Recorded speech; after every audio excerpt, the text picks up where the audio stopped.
Bueno, pues una vez constituido el tribunal que ha de juzgar la tesis doctoral dirigida por el doctor José Ordóñez García y realizada por el doctorando Daniel Miguel López Rodríguez bajo el título Materialismo y espiritualismo, la crítica del materialismo filosófico al marxismo-leninismo, procede que el doctorando defienda su trabajo doctoral en un tiempo prudencial que puede oscilar entre 25 y 35 minutos, pero que formalmente no hay límite, pero el tribunal se siente satisfecho tras haber leído la tesis y usted, pues en torno a los 25 o 30 minutos, expone lo que es. Pues nada, muchas gracias, señor presidente. Gracias a todos los asistentes. Yo empecé este estudio de doctorado en enero de 2013, es decir, hace 5 años. Y claro, yo cuando empecé hace 10 años en esta facultad, en el curso 2007-2008, pues yo no tenía planeado tampoco escribir una tesis. No es algo que ha ido surgiendo sobre la marcha, que no es algo que yo tuviese planeado desde el principio y como meta llegase aquí, sino esto ha sido pues en fin, el producto, digamos, de las circunstancias y del día a día que han desembocado en este estudio. Yo he ido, como quien dice, partido a partido. Nunca tenía, y ya antes de estudiar, pues imagínense si yo una vez pensé que iba a hacer una tesis, pues nunca lo pensé. Yo, la tesis se terminó de escribir, ya darle las últimas pinceladas, el 13 de febrero de 2017. O sea, ha pasado más de un año. Por trámites burocráticos que, en fin, absurdos, que nos han llegado a esperar un año en una cosa que se puede hacer en una semana. Pero, en fin, yo no soy conspiranoico, no pienso que se ha hecho por maldad. No, vamos a impedirle que el chaval haga la tesis. No, es que eso no es inútil y punto, no hay que darle más vueltas. De hecho, un ejemplo, por ejemplo, en pleno verano, cuando todo el mundo ya se va de vacaciones, pues me dicen no, que uno del tribunal no puede porque no tiene tal papeles, no tiene tales créditos para acreditarse como ser miembro del tribunal, no puede en pleno verano, cuando se entregó en febrero, se depositó el 14 de febrero de 2017. Y claro, dice, bueno, entonces ¿por qué usted no hace una queja, una denuncia, una queja formal, una querella? Porque la justicia es un cachondeo en toda España. Y aquí, claro, los burócratas del juzgado o del tribunal de la querella pues se van a solidarizar con los burócratas de la burocracia propiamente dicha universitaria. Pero en fin, eso con un plato frío se soluciona. Hoy precisamente, como es 7 de marzo, claro, yo tenía pensado esta tesis, cuando empecé a escribirla en 2013, no pensé en el 2017, en el año del centenario de la Revolución Rusa, no lo llegué a pensar. No, hasta que me di cuenta, poco a poco avanzando, claro, ya muy tarde, digamos, pues si en 2017 tenemos el centenario, qué oportuno.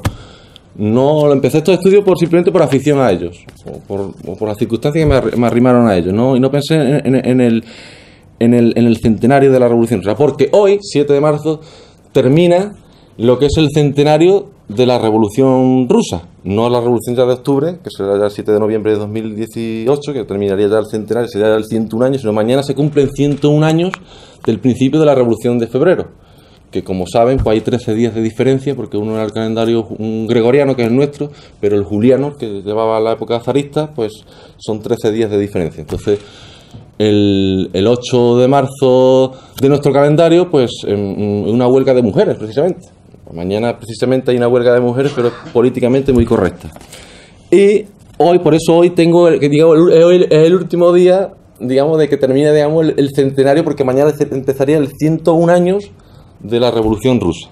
Entonces, pues esa curiosidad, por lo menos esa efeméride me la ha salvado. La tesis. La tesis, como os he dicho ya, se llama Materialismo y espiritualismo, que sería el título y como subtítulo por la crítica del materialismo filosófico al marxismo-leninismo. Claro, es una tesis pues de 700 páginas y claro, como toda tesis, como todo escrito y como prácticamente todo libro, pues tiene ratas, y fallos y polémica, y polémica no digamos, porque en filosofía siempre hay mucha polémica, pero que ahora un escrito es tan largo pues y siempre es mejorable. Eso pasa con todos los libros y en realidad casi con todas las obras, digamos, que se hagan de arte o de lo que sea, y en política y en general todo. Siempre es mejorable, eso por supuesto. No, la tesis no... Hoy las tesis, por ejemplo, son, según me dicen, son de 100 páginas, de 200 páginas. O sea, que también sirve esto de una tesis que se ha hecho hoy en día, que es curioso porque antes las tesis eran de 1000 páginas, pero antes la gente llevaba máquina de escribir. Yo no sé cómo hacían las tesis. Hoy en día, que tenemos mucha más tecnología, y encima tenemos Internet, que Internet tiene un abanico de información impresionante, pues tenemos mucha más... No sé por qué ahora son las tesis más cortas cuando tenemos más medios que antes, que ibas apenas con una máquina de escribir, tenías que ser solamente en las bibliotecas, no disponías de Internet, y eran tesis de 1000 páginas o con 500 páginas como mínimo.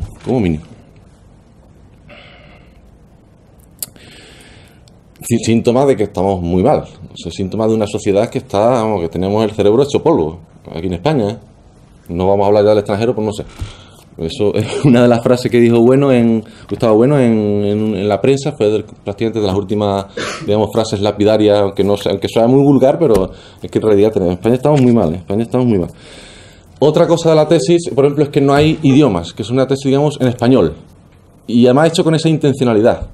Si el tribunal pone alguna objeción de que, no, mire, que usted no ha consultado las fuentes en ruso, por ejemplo, pero es que no solo hay ruso, es que no es que hay ruso, hay, digamos, alemán, digamos, y lo que no hay es inglés, porque el único escritor, bueno, el filósofo anglosajón, y para más Henry no es inglés, es irlandés, sería Berkeley, y yo creo que escribía en latín, No sé si...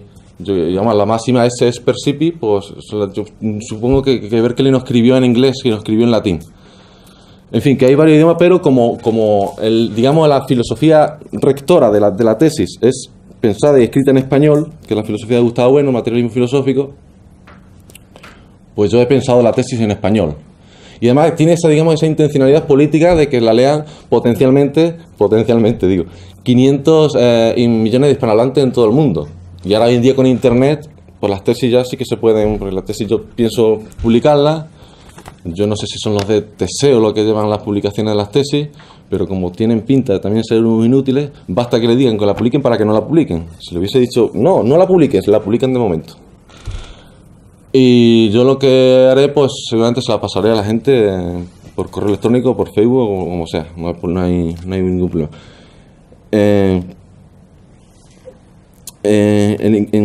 Digamos que a lo que hablaba respecto antes de los idiomas, ahora pide mucho inglés, ¿no? El inglés, digamos, bueno, para tener un acceso a estudios a presentación de oposiciones, como mínimo te exigen el B1 en inglés. Es una cosa, y claro, y están muy en boga las tesis, digamos, en inglés, y citar en inglés, y ahí lo más grande inglés, y muchos solamente citarán en inglés sin saber inglés. Yo, como solo sé español, no he tenido, digamos, la pedantería de citar, no sé, algunas frases sin máxima o cosas así que son inteligibles para cualquiera que no sepa un idioma. Pero me parece, digamos, una pedantería citar un idioma que no conoces. Y sería muy fácil hacerlo con Internet. Sería muy fácil irme incluso al título original del libro, lo que sea, fuente, y cortar y pegar. Y lo puede haber hecho tranquilamente y no se da cuenta. Y yo no digo que nada aquí, vosotros no sabéis. Yo por lo menos pongo las cartas sobre la mesa y tiene esa, digamos, intencionalidad de filosofía implantada políticamente de escribirla en español. Porque tenemos un público muy variado. Y de hecho, por ejemplo, en Estados Unidos, pues puedes viajar perfectamente por Estados Unidos y todo el mundo habla, muchísima gente habla en español, que digamos también es una nación que forma parte de la plataforma hispana de alguna manera. El inglés sí, pues muy bien, un idioma grandioso, sobre todo para la música, pero en filosofía es manifiestamente mejorable. Un idioma, bueno, comparado con el español, menor, y con el alemán también, y con, ya no digamos, el griego y latín, por supuesto. Hombre, el griego y latín sí hay que saber, pero aquí fundamentalmente lo que habría que saber es ruso, pero aquí ve quién es el guapo que sabe ruso. Pero en fin. Y es más, yo también he decidido que para hacer yo la labor de traductor, pues que mejor que la hagan los profesionales. Y siempre que he podido he citado en la cita, he citado siempre que venga en el libro, claro, si no viene, pues no, como lo voy a saber. Pero siempre he tenido en cuenta de citar a a los traductores de las obras que he citado. En inglés lo que más puede haber en inglés ahí, pues sí, hay cosas, por ejemplo, como Robert Conque o Robert Service, son historiadores británicos, para más Inri Leyenda Negra, y no he querido yo, o sea, lo he citado por las ediciones, sobre todo que nos vienen aquí de libros muy actuales, del año 2000, bueno, de Robert Conque no, pero de Robert Service o Simón Semán Montefiore o Lauren Riesing, historiadores así más contemporáneos, pues son esos del año 2010, 2013, 2015, o sea que son muy recientes. Y por eso yo lo que quería hacer, digamos, es una apología, y lo que estoy haciendo es una apología del español y de la filosofía en español. Que tenemos aquí muchos complejos en España por hablar en español. De hecho, donde más el español está creciendo en todo el mundo, y precisamente donde está retrocediendo en español es en España. Una cosa, en fin. Volviendo a la tesis, digamos, yo no la considero como una culminación de mis estudios, sino como el principio de lo que pueda venir después, que es la punta del iceberg. No tiene por qué ser una tesis, no tiene que ser, digamos, el final de un proceso, sino el principio de otro. Porque la tesis tiene un tema concreto, que también es la disputa a la giganteomaquia peritesusías, la lucha gigante en torno a la cuestión del ser, que es el espiritualismo y el materialismo y el espiritualismo. Pero también tiene una visión panorámica, no una introducción propiamente, sino panorámica en el sentido de que, ¿cómo puedo explicarlo? Como si, por ejemplo, vemos una sierra. Sí, una vez que nos vayamos por el sendero de la sierra, vayamos caminando por esa sierra, pues sí, lo vemos todo allí, digamos, a nivel ya microscópico, a nivel de lupa. Lo vamos viendo poco a poco en esa sierra, y vemos los árboles, está allí las piedras, los caminos, lo que sea. Pero si nos alejamos de esa sierra o vemos la silueta de esa sierra, ya no podemos tener el mapa mundi de esa sierra. Pues yo lo que quiero hacer también con esto es el mapa mundi de la situación de donde estamos, de la confrontación entre el sistema de Bueno, de materialismo filosófico, y el sistema del Diamat, aunque desde las fuentes desde Marx y desde Engels. O sea, que sí, es Diamat, filosofía soviética, pero siempre teniendo en cuenta a Marx y Engels, es la génesis de todo esto.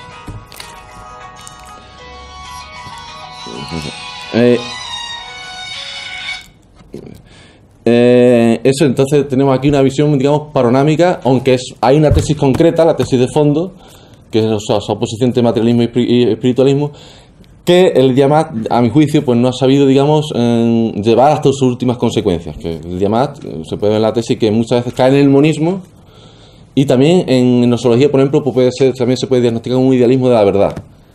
Yo creo que hay muchas de la tesis que lo constatan, ya el tribunal pues también tendrá su punto de vista, como es natural. Como digo, que la tesis es, digamos, la punta del iceberg, porque yo ahora tenemos pensado en Pentalfa publicar un libro, y yo lo que he hecho pues es coger 3 apartados de la tesis y ampliarlos, cambiar las cosas del lugar, mejorarlo mucho más, pulirlo de más de rata, sin hacer algo que parte de la tesis, pero que es una cosa diferente también a la tesis, que es el primer libro, que después de la tesis después de ese pueden venir muchos más, porque hay muchos más capítulos que quedan al margen de ese libro, pero que son de la tesis y que se pueden ampliar, cambiar, mejorar mucho más. Y de hecho, para esas futuras publicaciones, los bombazos así más polémicos así de la política, no los he incluido en la tesis, no ya por temor, sino porque sistemáticamente no eran pertinentes. Entonces, pues, he ido apartando mucho material ha quedado apartado afuera, y es, digamos, ajeno a la estructura de la tesis, a lo que yo quería que llevara con la tesis, siempre y cuando le he querido buscar una unidad. Otra cosa que, como todo libro, pues la unidad no va a ser tampoco tan perfecta, tan armónica, y siempre se puede, como digo, mejorar. Pero los auténticos bombazos polémicos están fuera. ¿Por qué? Porque, precisamente, aquí lo que pasa con las cuestiones de la Unión Soviética y con muchas cuestiones de la historia del siglo XX en general, es que hay leyenda negra. ¿Qué es leyenda negra? Muy fácil. Los digamos, autores negros legendarios, ya sea con buena fe o con mala fe, ya sean, digamos, que sean subvencionados o por cuestiones políticas, o ya sea por ingenuidad, que se lo cree. Yo creo que lo segundo es peor que lo primero, porque la leyenda negra no es ingenua, o al menos objetivamente. Otra cosa que el escritor negro legendario lo sea, pero objetivamente no. La leyenda negra es un arma de política. La historia, digamos, no es una ciencia digamos, alfa-operatoria, como decimos, es una ciencia, digamos, cerrada, digamos, neutralizando a los sujetos, que sería, por ejemplo, el caso más evidente por la matemática, desde luego, también la química, la física. La historia es algo que los propios sujetos van involucrados en ella, y la historia, digamos, más sobre todo la historia reciente, es un campo de debate ideológico. Sobre todo actualmente, y ya no digamos aquí en España, las cosas del franquismo, de la transición, pues todo eso se discute de una manera, digamos, polémica, más que científica, porque ya digo, no puede ser una ciencia cerrada alfa-operatoriamente, porque no es propiamente una ciencia, digamos, positiva, como quien dice, sino la historia es algo, digamos, en ese sentido es parecido a la filosofía. Incluso, bueno, ya llegamos, ahí también hay la filosofía, la disciplina, filosofía de historia, pues hay filosofía de todo, filosofía de la ciencia, filosofía de todo. Y claro, ¿qué pasa con la leyenda negra? Pues aquí la leyenda negra, pues aquí sobre todo lo que la figura de Lenin, desde luego, pero también, y desde el principio, y la figura sobre todo de Stalin. O sea, Stalin es un monstruo total. Stalin es el más absoluto. Y una bibliografía inmensa que copa las universidades y que copa los medios de comunicación. Y eso es una mentira, vamos a decirlo así, porque eso requiere una explicación mucho más complicada. Las cosas no son tan fáciles, no es que sean unos buenos, otros que sean malos, sino más allá del maniqueísmo.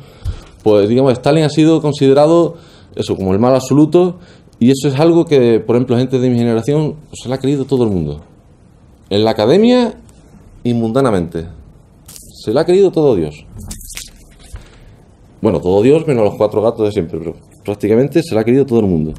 Esto en plena Guerra Fría pues se entiende muy bien en plena Guerra Fría, porque como digo, la historia es un instrumento de campo de batalla política, y Robert Conquest, pues en el año 68 publicó el libro famoso, El Gran Terror, subvencionado por la CIA. El Robert Conquest es británico, pero la CIA le dijo, bueno, pues escribe el libro para demonizar, y dio las cifras mayores canónicas de 20 millones de muertos por represión, es decir, por hambre y por purgas y por gulado por las checas, o por el hambre también, 12 millones de hambre más 8 de represión, en la época de Stalin, sobre todo desde el 17 hasta el 53, aunque escribió aquello del 68, pero bueno, él no lo podía saber de ninguna de las maneras, y si acertaba esos 20 millones, es suerte, él no lo podía saber de ninguna de las maneras. Y digamos, ya después, una vez caída la Unión Soviética, 6 años después de caída la Unión Soviética, en el año 97, publicaron en Francia una serie de autores franceses, entre ellos Stephen Courtois y Nicolas Bert, que este era el padre, me parece que era ruso, pues publicaron el libro negro del comunismo, que lo tradujo aquí en España César Vidal, que no es sospechoso de ser comunista ni mucho menos. El libro negro del comunismo, que sigue la misma, digamos, estadística, aunque habla ya de todo el mundo, a los 100 millones de muertos, a los 100 años, ahora cuando se cumple el centenario, 100 años, 100 millones de muertos. O sea, como una señora les queda muy bien, aunque la dicen son 110 para disimular un poco. Y digo, bueno, porque 100 años, 100, vamos a poner el 110 para disimular un poco, porque 100 es demasiado redondo, demasiada casualidad. Vamos a poner el 110, no siquiera lo rebajan a 90. Hay un libro de Matthew White, el libro negro de la humanidad, que lo dejan 70. Después, si te pones a investigar para más, siempre son menos. Oye, por ejemplo, en España, ya lo discutí con él en Santo Domingo de la Calzada, en el pueblo de Gustavo Bueno, este verano pasado, con Antonio Escotado, que tiene un libro que se llama Los enemigos del comercio, una trilogía, son 3 libros, y que a mi juicio pues es leyenda negra. Y ya estuvimos discutiendo de él. Ahora en Pentalfa se va a publicar el libro, o sea, en Pentalfa no, perdón, en el Catoblepas, la revista electrónica del Catoblepas, pues ya yo he mandado una reseña crítica de la trilogía, sobre todo al libro 3, que se habla sobre las cuestiones de la Unión Soviética, y he hecho una crítica al libro de Antonio Escotado. Y hoy en día, más actual todavía, de 2018, ha sacado el libro el famoso periodista Federico Jiménez Los Santos, y yo no lo he leído, pero por lo que le oigo todas las mañanas a este señor, pues es leyenda negra al mismo estilo que Escotado. O sea, es basura negra legendaria, es basura historiográfica. Hay que decirlo así, y que solo hablan de muertos, y están obsesionados con eso, y asesinos. Pero coño, ¿los otros qué te crees? ¿Que eran Teresa de Calcuta? Que no... Y están... Y 100 millones de muertos, y la Unión Soviética 20 millones de muertos. Claro, es increíble que utilicen todavía la estadística de la Guerra Fría, cuando eso en el año 91 se abrieron los archivos, hay historiadores, Víctor Zetkov, hay muchos que ni son comunistas ni nada, y que han ido, digamos, pues haciendo un censo, controlando los censos, controlando los archivos, nombre por nombre, y ahora las cifras han bajado muchísimo más. De 20 millones han pasado a 1 millón, a 1.500.000. O sea, si sumas, por ejemplo, 2 o 3 millones de hambre, pues lo dejan 4 millones. Claro, ¿qué pasa? Que es suficiente, o sea, ya 1 millón de muertos, 2 millones de muertos, es terrible. Que no, les parece poco, personalmente, es que son criminales. Bueno, eso es una cuestión que, digamos que esto es una cuestión muy, muy polémica. Y eso, y hoy en día, pues eso, pues Federico Jiménez Santos, que pienso hacerle una reseña crítica también, pero a ver si me hago con el libro, claro. Y eso, y que caen son autores, digamos, maniqueos. Y ya como decía antes, hay que reinterpretar la historia del siglo XX, no solo de la Unión Soviética, sino todo. En la Segunda Guerra Mundial, por ejemplo, es un misterio. Es un misterio tremendo. Hay, no sé si 4.000 archivos, no me pareció escuchar una vez, sin desclasificar. Tienen que desclasificarlo. Y no se atreven a desclasificarlo porque es una bomba de relojería. Porque eso tendría repercusiones políticas en la actualidad. Y eso, cuidado con eso, ahí más de uno se va a llevar un susto. Y no, de hecho, claro, fueron las potencias aliadas las que tienen esos archivos, fundamentalmente Inglaterra y Estados Unidos. Y Francia a lo mejor pues tendrá algo. Y son archivos que no se atreven a desclasificar porque no es siempre nunca no como lo han contado. Y eso, aquí las cosas con alfiler. Eso, y de hecho lo que se hace, se falsifican diarios, se falsifican correspondencias, se falsifican citas, en fin, ahí como digo, en un campo de batalla ideológica, y le hacen decir a fulano lo que no dijo, o lo contrario de lo que dijo. Esta leyenda negra, digamos, de la Unión Soviética, pues es análoga a la que hay en España en general, la leyenda negra famosa de que hablaba juderías, y bueno, y también la leyenda negra contra el franquismo. Aquí pasa lo mismo que Franco, pero en fin, no vamos a entrar por ahí. O sea, con Stalin, digo. Y claro, aquí se habla mucho así de los crímenes del comunismo, pero joder, y los crímenes del liberalismo, como lo que hemos llamado, de la democracia. Aquí muchas veces cuando se dice en Checoslovaquia en el año 68 entraba lleno soviético, pero una vez que le dice, bueno, ¿y qué es Checoslovaquia comparado con Vietnam? Se llama cata con mono. Bueno, que la de Vietnam fue tremendo. Y bueno, en Corea, y en África, en fin, en todos lados. Bueno, en Chile mismamente. En Chile, pues, bombardearon. O sea, que eso los soviéticos nos traen muchos criminales. De hecho, porque ganaron, vencieron también la Guerra Fría. Esta tesis, digamos, es una historia de la filosofía filosófica. Yo no quiero hacer una tesis, digamos, de historia filología dosográfica, aunque hay dosografía, evidentemente, inevitablemente tiene que haberla, pero es un ensayo, digamos, que ya Vidal Peña, yo diría que el primer modelo, o al menos explícito, dentro del materialismo filosófico. Dentro del materialismo filosófico, claro, porque esto es una tradición que se remonta a mi mente a Aristóteles. El libro 1 de la metafísica puede ser una historia de filosofía filosófica, porque Aristóteles, desde sus coordenadas, desde su terminología, va comentando a los presocráticos, pues eso, con sus ideas, digamos, con la idea de sustancia, la idea de accidente, cualidad, relación, lugar, en fin, las categorías, y al Hegel, él lo va, digamos, desde su artillería crítica, pues va, digamos, triturando o responiendo los que los autores presocráticos dijeron en su momento. Igual que Hegel en el siglo XIX, pues tiene su historia de la filosofía, o lecciones sobre historia de la filosofía, y hay una historia de filosofía porque él la expone desde su sistema, de manera explícita o más implícita también.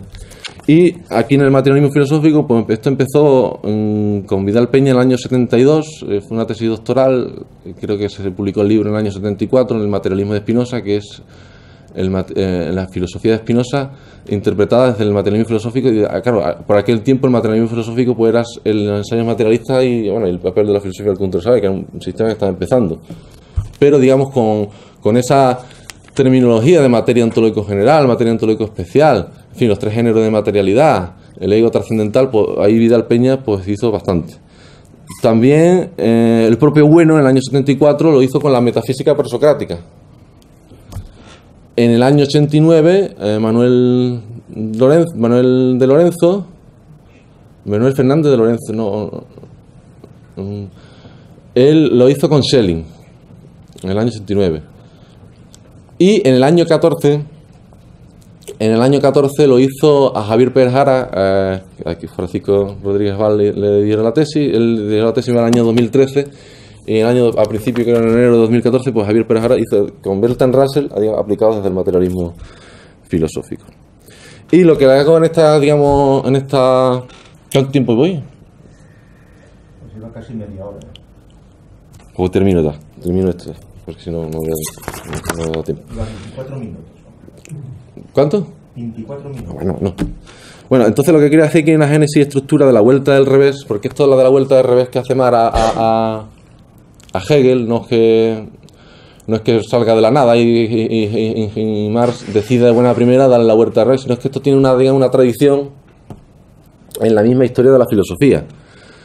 Lo que yo he hecho no resume, o sea, no agota ni mucho menos toda esa inversión, que todo eso pues venía mucho más. Yo empecé con Berkeley porque, digamos, Berkeley es, digamos, el contramodelo del materialismo dialéctico. Porque Lenin, haciendo mucha fullería, le quiere aplicar a Mach, a Ernest Mach, la filosofía de Berkeley. Y en realidad lo que hace Lenin es un hombre de paja, cae en la falacia del hombre de paja. Y Lenin le atribuye a Mach un formalismo segundo genérico que no es tal, que en realidad es formalismo tercio genérico. El formalismo segundo genérico en todo caso sería el de Berkeley, pero que es un espiritualismo teológico. Por eso Fichte le criticaba que no era un idealista consecuente, y le decía que era un idealista material. Desde nuestras coordenadas sería un espiritualismo asertivo, aunque para nosotros diagnosticamos a Berkeley como espiritualismo exclusivo descendente. Entonces, Fichte, digamos, quiere invertir, porque el hombre tiene que estar libre, tiene que tener esa libertad, entonces no puede tener ese Dios superior, ese Dios, ese espiritualismo teológico, decimos de Berkeley, sino que es el yo que, digamos, superando los obstáculos va realizando la libertad.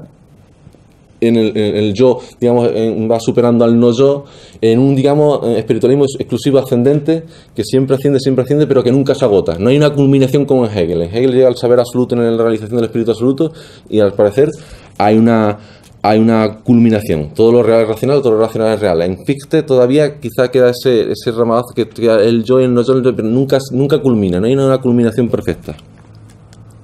Y a su vez, pues Fichte también la inversión de Spinoza. Sobre todo el primer ensayo de la filosofía de la doctrina de la ciencia es explícito, porque cita Spinoza ahí, y es la inversión del sistema espinosista. Es poner al revés de Spinoza. Claro que Spinoza tuvo mucha repercusión en el idealismo alemán. Lo tuvo mucho, y aunque fuese a la contra, digamos, el idealismo alemán, entre otras cosas, está pensado contra Spinoza. Es la inversión de Spinoza. En Fichte se muy bien. Hegel también lo retoma, pero Hegel lo retoma, digamos, para reivindicarlo y pensar a su contra, claro, porque Hegel, digamos, es el panlogismo, el espiritualismo exclusivo ascendente, la culminación, digamos, en Hegel está, digamos, la culminación de lo que llamamos en procesos de inversión teológica. Dios no es aquello de lo que se habla, no es aquello que está separado del mundo, sino es aquello desde donde se habla, es, digamos, la realización del propio mundo. Es la historia universal, que es la antorcha de la universalidad. La historia empieza en Persia, coge el relevo de Grecia, después viene Roma, después, bueno, Carlomagno en Francia, a España la desprecia, se aliena en América, Hegel era, digamos, preso de la leyenda negra, y después por la culminación llegaría en el espíritu germánico. Y Alemania, pues, sería hegemonía mundial, pero claro, esas tesis, por la Segunda Guerra Mundial, pues el carácter práctico de la filosofía, pues la hundieron. En Alemania no venció la guerra, perdió la Primera Guerra Mundial, perdió la Segunda, y Alemania no se convirtió, digamos, en el imperio universal que pretendía ser, que fue un imperio, digamos, frustrado. Y ya voy termino ya. La filosofía, también hay un capítulo dedicado a la filosofía de la religión, que el marxismo propiamente, pues su filosofía de la religión no es una filosofía de la religión, digamos, en general, sino que es, digamos, es una sociología, porque la tesis del opio del opio del pueblo, el opio que el propio pueblo se administra a sí mismo para, digamos, para tener un consuelo por los tormentos de la vida, pero tener una esperanza en el más allá, pues una tesis, digamos, que diagnosticamos con psicologistas, y el opio para el pueblo es, digamos, una tesis sociológica, o si se quiere también política, claro, que es, digamos, el opio que los políticos, la teoría de Critias, Platón, que, digamos, pues los políticos pues inventan la religión para controlar al pueblo. pero no hay una filosofía de la religión como las pone el materialismo filosófico, con su núcleo, su curso, su cuerpo, que digamos que eso no se niega tampoco del materialismo filosófico, eso se recoge. Claro, evidentemente, claro que la gente tiene que tener un consuelo, y eso es positivo, existe, claro, la gente utiliza la religión como un opio, claro, para tener ese consuelo de no más allá, pero que eso, o los políticos también controlan la religión, pero que eso no explica la génesis, la estructura de la religión, es decir, el núcleo, el curso, el cuerpo de la religión, porque la religión es algo que se remonta a tiempos más primitivos, antes del Estado incluso.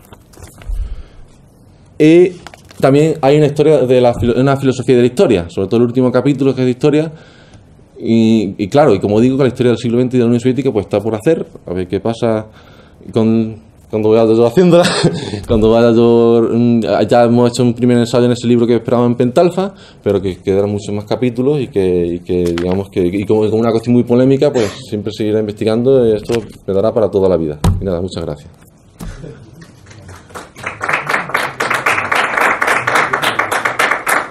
Muchas gracias.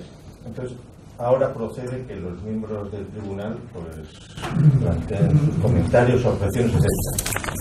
El orden habitual de las intervenciones es de más joven a más vieja. Y yo estoy muy triste de ser el más viejo, que conste que es la primera vez que me sucede. Pero bueno, entonces si les parece, intervenimos el tribunal y luego responde usted a todos juntos mejor, ¿no? Al final, ¿no? Con lo cual, pues tiene la palabra el secretario del tribunal, Antonio Gutiérrez Pozo. Muchas gracias, señor presidente. Y bueno, nada, lo primero que voy a decir es que agradezco la invitación al director de la tesis. Y bueno, felicitarle por el trabajo, un trabajo inmenso, hercúleo, lleno de estudio, de trabajo, de lecturas. En fin, que el trabajo para mí merece la máxima calificación por el trabajo y el esfuerzo desarrollado. Pero dicho esto, que esto se dice muy rápido, ahora la expresión dicho esto es la puerta que abre lo que realmente quiero decir es que te voy a decir, Daniel, algunas de las objeciones, ¿no? Que he visto en el trabajo, siempre sobre la base de que el trabajo es un gran trabajo, ¿no? Un gran esfuerzo, pero desde mi punto de vista, claro, las posibles críticas a este trabajo, ¿no? Primero, no lo tenía pensado decir, pero al oírte todo esto último que claro, tenemos una visión de la filosofía es una cosa plural, ¿no? Y cada uno tiene una visión de la filosofía. La mía no tiene nada que ver con la tuya. Y de ejemplo, lo último que has hecho, ¿no? O sea, has empezado hablando ahí de unas palabras absolutamente ininteligibles. Nadie las ha entendido. Bueno, alguien las ha entendido seguramente, ¿no? Pero la mayoría no. Idealismo segundo genérico, formalismo ascendente, no sé cuándo. ¿Eso qué es? ¿Qué es eso? Son construcciones, que bueno, una terminología que habría que aclarar, entender, dar unos documentos al público para aclarar eso. Entonces, para mí eso no es la filosofía, pero la filosofía es pensar, ¿no? Es pensar. Y yo, no sé, eso no lo veo realmente como pensamiento. Y de ahí, bueno, dando una serie de saltos increíbles, que cada uno de esos saltos merecería un libro de pensamiento. Fichte invierte Spinoza invierte Berkeley, Berkeley el idealismo cristiano y el idealismo secundario. ¿Qué es? En 3 líneas has hecho, bueno, toda una vida de trabajo y de pensamiento. Entonces, esa es una objeción que yo te hago, ¿no? Que creo que debería de menos brochazo, ¿no? De gran línea y eso, y realmente pensar más. Y de ahí has llegado hasta el hundimiento de Alemania y la Segunda Guerra Mundial, pero vamos, en cuestión de 3 minutos, desde Berkeley, idealismo segundo genérico, no me he enterado muy bien de la cantidad de términos que has usado hoy. Yo no me he enterado de nada, pero sí que he visto que has tratado unos temas que yo, si los tratase, bueno, toda la vida ya, ¿no? Si, no, mire usted, inventa ¿Cómo? ¿Qué?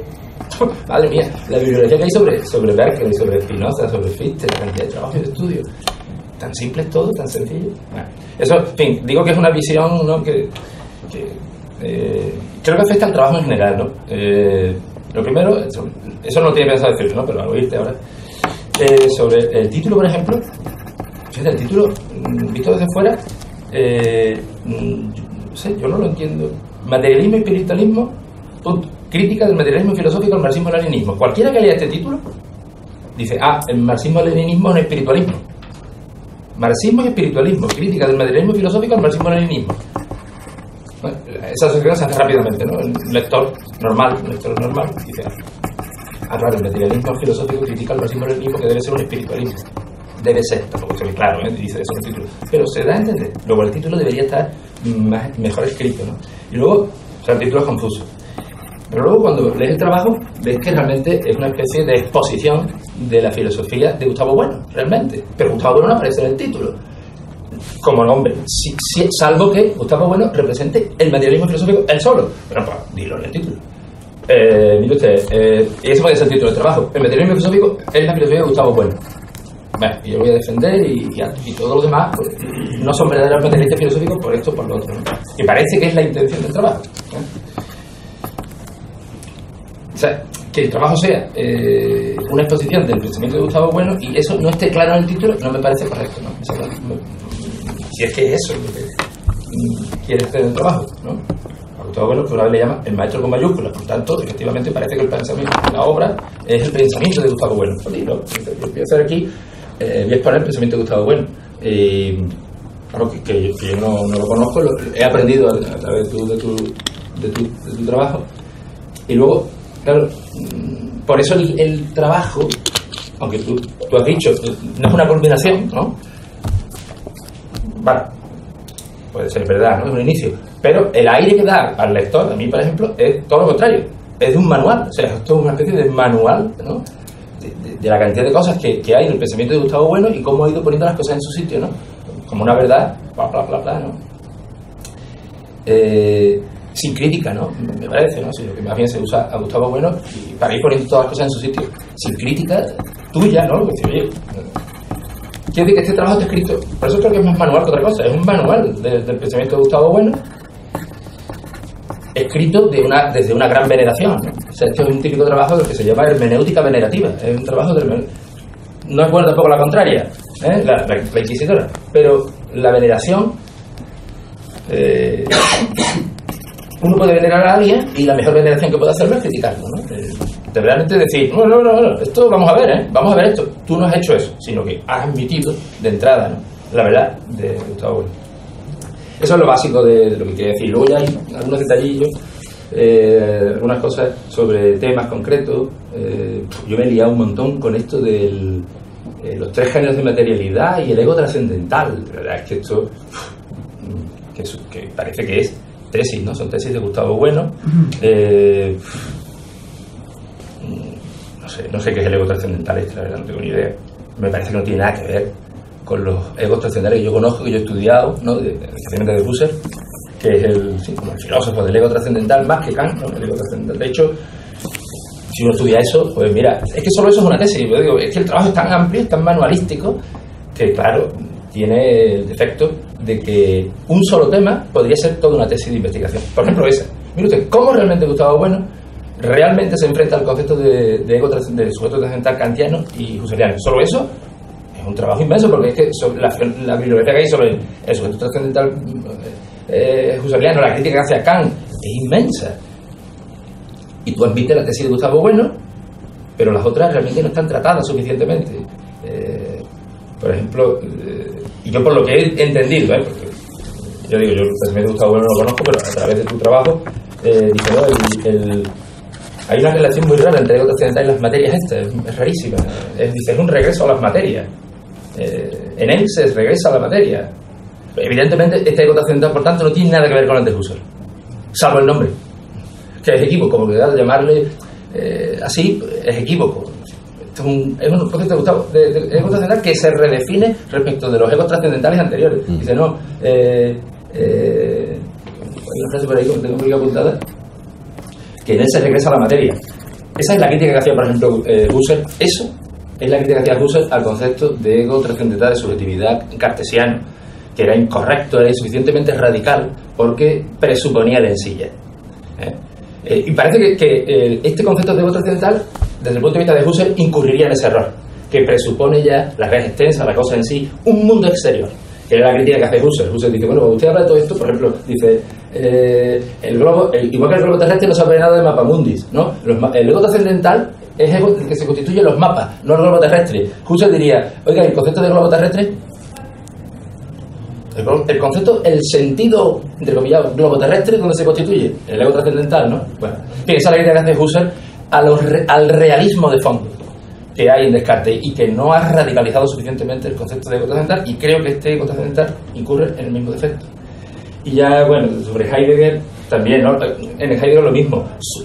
El diálogo con Heidegger, hay un diálogo con Heidegger, este trabajo también, solo eso merecería todo un trabajo, y no decir unas cuantas frases sobre Heidegger que quedan insuficientemente tratadas, ¿no? Hay una que yo no sé muy bien qué sentido dice, no me acuerdo de la página en la que está, pero dice, como apunta Heidegger, la ontología general se manifiesta a su modo en la lógica. Heidegger nunca diría eso, ¿eh? Te lo puedo asegurar, ¿eh? Heidegger nunca diría eso. Yo he entendido todo lo contrario, es un crítico de eso, ¿no? La ontología general se manifiesta a su modo en la lógica, ¿no? Eso es Hegel, en su caso, ¿no? Pero es que, claro, la frase está dicha así, un lector dice, ¿cómo? ¿Qué es esto? Y nada más, pero vamos, yo te digo, Daniel, es un gran trabajo, ¿no? Un trabajo enorme. Que yo hubiera cortado mucho de una sola parte, luego voy a trabajar esto a fondo, voy a desplegarlo, y no, esta cosa gigante, ¿no? Esta cosa enorme del trabajo. Nada más. Bueno, pues tiene la palabra don Jesús González Maestro. Muy bien, muchas gracias por cederme la palabra. Bien, yo quiero dar las gracias a esta Universidad de Sevilla y a este departamento por haberme invitado a formar parte de este tribunal, porque yo no formo parte del gremio de ustedes, de los filósofos, lo cual me satisface mucho, porque soy más independiente a la hora más independiente de lo que yo habitualmente soy, incluso en mi propio gremio, entre los filólogos.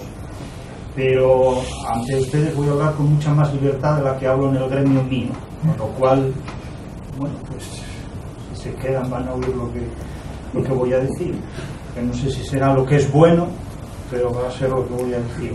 Bien, en primer lugar, yo sí quiero felicitar al presidente, al director de la tesis, por haber dirigido una tesis como esta, porque realmente hay que ser muy valiente en filosofía y en España para dirigir una tesis así. O sea, que realmente si hay algo en lo que este mundo, de lo que alguien no tiene que arrepentirse, es de ser valiente. En ese sentido es muy notable. Y al doctorado... Valiente es el temerario que gana la partida. Y aquí no es posible perder una partida, porque no es posible, digamos, negar las razones que hay en esta tesis, ¿no? Aunque necesiten un tiempo para verse o lo que sea. Y al doctorando hay que felicitarlo también, porque realmente solo un inconsciente o un valiente puede hacer una tesis realmente. Entonces, en primer lugar, por cuestiones filológicas, yo voy a decir 3 o 4 cosas. Aquí se ha hecho una defensa del español, que es muy importante y tal, y por muchas razones, pero dado que defendemos el español, vamos a decir algunas cosas. Por ejemplo, cuando se habla de posicionarse, eso en español no existe, es situarse. Aparece mucho, se posiciona, ¿sabes? Situarse, ubicarse, emplazarse, eso lo hace mucha gente. El uso de la pasiva, en español no hay pasiva. En español no hay pasiva, en realidad hay usos reflejos, ¿no? Entonces se utiliza muchísimo la pasiva cuando se escribe, ¿no? Ha sido hecho, tal persona ha sido leída, se ha leído, se ha hecho. Es decir, la gente normalmente cuando habla y escribe en español lo hace con una sintaxis anglosajona, inconscientemente. Y luego, bueno, pues en otro aspecto, en otro orden de cosas, con frecuencia también, esto se ve en la tesis, pues se dice, bueno, los verbos en infinitivo que no rigen un verbo principal, ¿no? Decirles a ustedes qué tal, citar a ustedes, ¿no? Voy a decirles, hay que hacer un uso perifrástico de estos casos.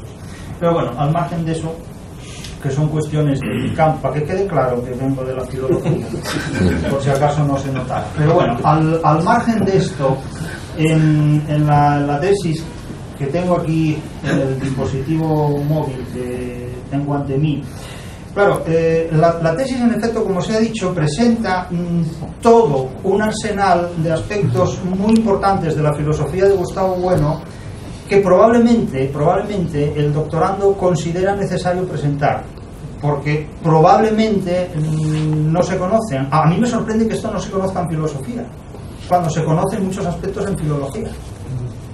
Cuando se conocen muchos aspectos en filología. Entonces, claro, ¿qué habría ocurrido si el doctorando presenta una tesis sin señalar sus fuentes o referentes? Pues claro, que le van a decir que no está. Si están, le pueden decir que están, lo cual es muy razonable que esto ocurra en los tribunales, porque estamos aquí para juzgar esto. Pero claro, si lo dice, ¿por qué lo dice? Si no lo dice, ¿por qué no lo dice? Entonces, hay que comprender todos los puntos de vista en este sentido. Ahora, claro, en la introducción de la tesis, en los 5 primeros puntos, la declaración de principios queda muy explícita y queda muy clara. Y el doctorando incluso manifiesta una tendencia a ser neutral ante leyendas negras y leyendas rosas. Ese tono más o menos a lo largo de la tesis se mantiene. Y se mantiene, aunque conocemos la intención del doctorando, pero las apariencias las guarda bastante bien, a pesar de todo. Luego, claro, la tesis tiene 2 bloques. El primero de ellos es, en efecto, es una exposición de todo el pensamiento de Gustavo Bueno, pero orientado a justificar la tesis de la tesis. Es decir, orientado a justificar esa endiadis que encabeza el título. Es la dialéctica entre el materialismo y el espiritualismo, porque es que el marxismo-leninismo no deja de ser un espiritualismo estatalizado, políticamente estatalizado, que solo en manos de Marx no habría sido más que el reverso del cristianismo, el reverso del catolicismo, pero no se habría objetivado políticamente en nada. Es decir, el problema es que cuando la razón se divorcia de la política, no da lugar a nada, no da lugar absolutamente a nada. Y el gran problema es que históricamente la razón y la política han confluido en muy pocas ocasiones. Han confluido en muy pocas ocasiones, ¿no? Y a veces de forma aberrante, como es el caso de la universidad, donde la razón y la política confluyen de manera aberrante, provocando auténticas aberraciones, ¿no? en estos contextos. Ahora bien, claro, todo este despliegue de la filosofía de Bueno, y no está toda, falta mucha filosofía de Bueno. Aquí está, digamos, concitada simplemente aquella que resulta pertinente. Pero quiero insistir en este punto en algunos aspectos para hacer crítica a esto. Claro, cuando hablar de la ontología de Bueno es el punto de partida, porque si no definimos ontológicamente los criterios que manejamos, vamos a estar perdidos siempre. Claro, la tesis que aquí se sostiene en otros aspectos es que el marxismo-leninismo, ¿verdad?, es dualista en la ontología especial.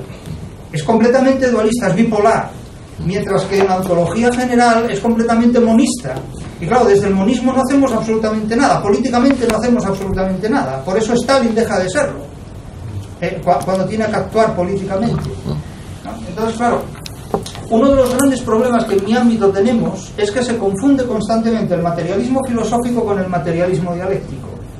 Entonces, claro, cuando hablan de la teoría de la literatura desde los criterios del materialismo filosófico, siempre dicen sobre mí o sobre el que sea, es que este es un marxista. No, los que no tenemos nada que ver con el marxismo cuando hacemos teoría de la literatura desde el materialismo filosófico, porque no manejamos un único género de materia, sino que manejamos 3. Es decir, en literatura hay 3 géneros de materia, claramente, como lo hay en todas partes. Otra cosa es que se vean estos géneros o no se vea cómo funcionan, porque los esquemas de los que estamos manejando son esquemas completamente del siglo XX. Pero ya no podemos interpretar la literatura con esquemas del siglo XX, ni tampoco la realidad. Entonces no podemos estar con el idealismo alemán todavía, a cuestas. Es que esto es una aberración completa. Y claro, no podemos explicar nada nuevo a los alumnos cuando tienen en la cabeza esquemas completamente idealistas, idealistas que están hechos desde hace a lo mejor 200 años, completamente. Claro, te dicen cosas tales como que la literatura es inmaterial. Claro, si la literatura es inmaterial, yo no sé qué es lo que cogen los bibliotecarios para servirlo. Es que no tiene sentido. Entonces, otra cuestión. Hay una cita muy importante aquí con la teoría del cierre categorial, con la teoría del conocimiento de la filosofía de la ciencia de Gustavo Bueno. Incluso se menciona la cuestión de la noetología, que Gustavo Bueno de alguna manera aparcó, reemplazándola en su momento por los estudios de gnoseología, reinterpretando desde ellos la epistemología, es decir, reemplazando el esquema de objeto-sujeto por idealista por un esquema operatorio del de materia-forma, ¿no? Que es mucho más, bueno, en literatura es enormemente más competente, aunque la gente diga que la literatura es inmaterial. Claro, con lo cual pulverizan la lingüística, pulverizan la fonética, es decir, claro, decir que la música es inmaterial, entonces música para sordos. Claro, no tendría sentido esto. Pero la cuestión de la teoría del cierre categorial aplicada aquí, en la que se distinguen las 4 categorías de ciencia y se llega incluso a hablar pues de las ciencias categoriales ampliadas, ¿no? Dentro de la cual se implicaría pues la historia, la lingüística, el derecho, la antropología, la filosofía no como ciencia, sino simplemente como una actividad humana en la que intervienen directamente los sujetos operatorios. Claro, ¿podríamos prescindir de este capítulo? Sí, podríamos prescindir de esto, pero luego entonces, ¿cómo explicamos el funcionamiento de las metodologías alfa operatorias o las metodologías beta operatorias? Es decir, si prescindimos de estos artilugios, no estamos fundamentando sobre nada sólido aquello que estamos diciendo. Y claro, plantear un enfrentamiento dialéctico entre dos vertientes muy importantes del materialismo, como es el materialismo dialéctico, que es monista, terriblemente idealista, frente a un materialismo que utiliza los 3 géneros, que es completamente operatorio, que es muy diferente respecto al de Marx y al de Lenin. Claro, es que requiere presentar estos antecedentes inevitablemente. ¿Para qué? Para llegar sobre todo a la exposición de la teoría del Estado, contenida en el materialismo filosófico. Porque claro, si antes nos articulamos la ontología sobre la cual está fundamentada la teoría del Estado, estamos escribiendo un libro de ciencia ficción, porque no podemos articular lo que son las 3 capas del poder, lo conjuntivo, lo cortical, etcétera, etcétera. Es decir, no podríamos articular esto y no podríamos sustantivar nada. Entonces, claro, hay otros capítulos, y esto luego ya termina aquí con la cuestión del papel de la filosofía en el marxismo-leninismo, de una perífrasis por el conjunto del saber, etcétera. Y luego ya nos adentramos en una serie de capítulos. Claro, podrían multiplicarse ampliamente, porque la vuelta del revés de Spinoza por parte del idealismo alemán, concretamente de Hegel, la vuelta del revés que Marx hace de Hegel, es decir, eso que en teoría literaria llamaríamos las transducciones, es decir, las reinterpretaciones dialécticas que unos sistemas de pensamiento hacen de los anteriores, alimentándose de ellos y desde ellos, ¿verdad?, destruyéndolos y reconstruyéndolos, ¿no?, una y otra vez. Entonces, claro, llegamos al materialismo filosófico. El problema es que poner en funcionamiento un nuevo sistema de pensamiento es un conflicto enorme.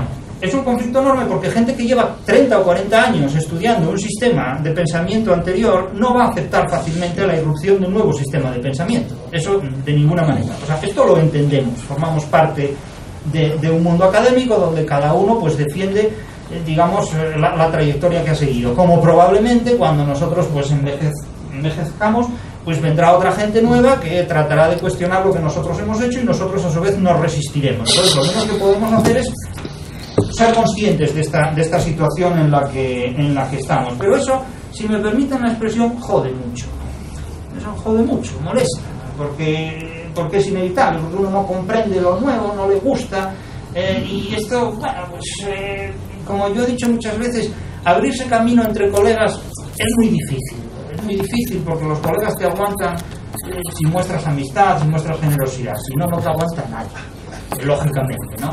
Entonces, bueno, pues al materialismo filosófico hay que ponerle pues mucha cordialidad, mucha cortesía, mucha amabilidad, y entonces, bueno, pues, eso a veces hace más que cualquier otra cosa. No queda más remedio que reconocerlo. Ahora, claro, todas estas cuestiones que aparecen aquí son absolutamente decisivas, porque esta es una tesis o un libro cuando se publique, si hay editorial que publica esto, porque aquí por lo menos salen 2 o 3 libros, sale una trilogía, por lo menos sale una trilogía que tendrá que estar muy articulada. Pero en el mercado académico o en el mundo académico urge discriminar muy claramente lo que es el materialismo filosófico del materialismo dialéctico. Aquí se hace en un sentido político, que es quizás el más amplio y el más englobante de todos los sentidos, pero no es el único, simplemente porque, claro, la teoría de la ciencia planteada por el materialismo filosófico es muy diferente al concepto de ciencia o a la idea de ciencia que se tiene desde el materialismo dialéctico. Es también muy diferente en muchos aspectos, ¿no? Y ese sería incluso también otro capítulo que no está presente en la tesis y que yo, si me pongo bravo como miembro del tribunal, podría decir: es que usted no ha dedicado un capítulo específico a la teoría de la ciencia entre los dos sistemas de pensamiento. No, bueno, luego podemos dedicar otro a la estética. Es decir, claro, es que aquí no hay una teoría de la literatura del materialismo filosófico frente a lo que es la teoría de la literatura del materialismo dialéctico, por ejemplo. Pero bueno, es que eso no es el objetivo tampoco de la tesis.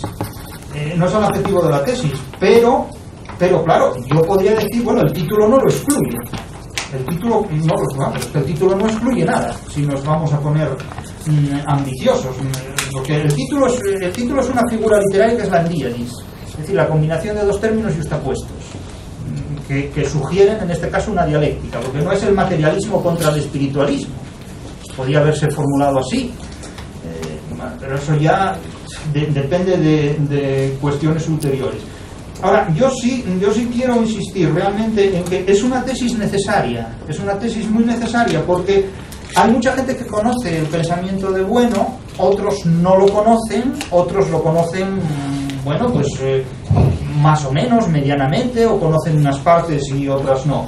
En ese sentido, yo creo que sí es importante que se haga presentación de estos sistemas de pensamiento para poder contrastarlos después. Normalmente los dialécticos siempre parten de aquello que quieren negar, no de lo que quieren afirmar. Entonces, bueno, a lo mejor hubiera sido retóricamente más aconsejable partir de lo que se quiere negar y después retrotraerse a una explicación buenista. Bueno, forma parte de una estrategia en todo caso diferente. Ahora bien, yo sí pediría en este punto una comprensión hacia la valentía o la inconsciencia, llámese como se quiera, de alguien que presenta una tesis de esta naturaleza en el mundo académico. Porque, en primer lugar, no es muy frecuente que alguien lleve a un tribunal de tesis una tesis sobre esta materia, sobre esta naturaleza. Las tesis suelen ser siempre políticamente muy correctas. Uno no se arriesga en unas tesis a presentar cuestiones que son chocantes, que son excesivamente novedosas, porque uno de los cinismos habituales de la universidad es apoyar todo lo nuevo y, sin embargo, cuando se presenta algo nuevo no lo apoya casi nadie. Claro, porque apoyar lo nuevo no es rentable. Es decir, la universidad es la institución más conservadora de todas las instituciones habidas y por haber. Y de hecho la universidad no es una institución que genere conocimientos nuevos. A la universidad llegan los conocimientos que ya se han probado en otros ámbitos, en otros terrenos. O sea que cuando algo llega a la universidad es porque todo el mundo ya lo sabe y lo conoce en este punto. Entonces, yo en ese sentido sí sería muy reconocedor de esta audacia, tanto por parte de quien la lleva a cabo, un doctorando, como por parte de un director, que bueno, pues generalmente nosotros los profesores de universidad pues nunca nos negamos a dirigir las tesis de nadie que venga pues a presentarnos un trabajo, una opción. Es difícil esto, ¿no? Se reconducen las cosas como mejor se pueda, siempre se orienta a la gente de la manera más solvente y más eficaz. Ahora, eso sí, es inevitable que la recepción de algo que no encaja tradicionalmente en lo que hemos sido formados, pues nos llame más la atención y suscite más objeciones. Pero tampoco es el mayor problema del mundo. Quiero decir que la ignorancia se cura estudiando, no tiene mayor problema. Entonces yo quiero simplemente cerrar la rápida exposición, porque somos muchos para hablar y luego si hay debate, sí estoy dispuesto a debatir lo que sea. en este contexto sí, es decir, no acepto todos los debates, porque hay gente que quiere debatir y lo que necesita simplemente es estudiar. No hay que reemplazar el estudio por el debate, ¿no? En ese punto alguna ocasión ha habido de señalar esto, pero hay gente que pide debates. No, antes de debatir ponte a estudiar y luego cuando estudies debatimos, pues no podemos debatir sobre un libro que no se ha leído, pues, etcétera, etcétera. Entonces, esta cuestión, pero insisto, sí quiero felicitar al doctorando y al director de tesis, porque vamos, me parece que hay que tener mucha moral y mucho ánimo para hacer una tesis así en un gremio como el de filosofía, que mete miedo, pero casi más miedo que el de filología. De todos modos, muchas gracias por haber podido contar conmigo para esto y nada más. Bueno, pues con Francisco Rodríguez Valls. Pues muchas gracias, señor presidente, por cederme el turno de palabra. Voy a ser breve y espero. Y en primer lugar quería agradecer al director de la tesis el haberme propuesto como miembro de este tribunal, el agradecimiento al Departamento de Historia de la Filosofía y Estética y Teoría de las Artes por haberme dado la oportunidad de estar aquí, y por supuesto a mi antiguo alumno y querido doctorando de momento, Daniel López Rodríguez, con el que he discutido en tantas ocasiones. Hemos hablado tanto que prácticamente, bueno, pues tenemos ya todo dicho, ¿no? Al respecto, ¿no?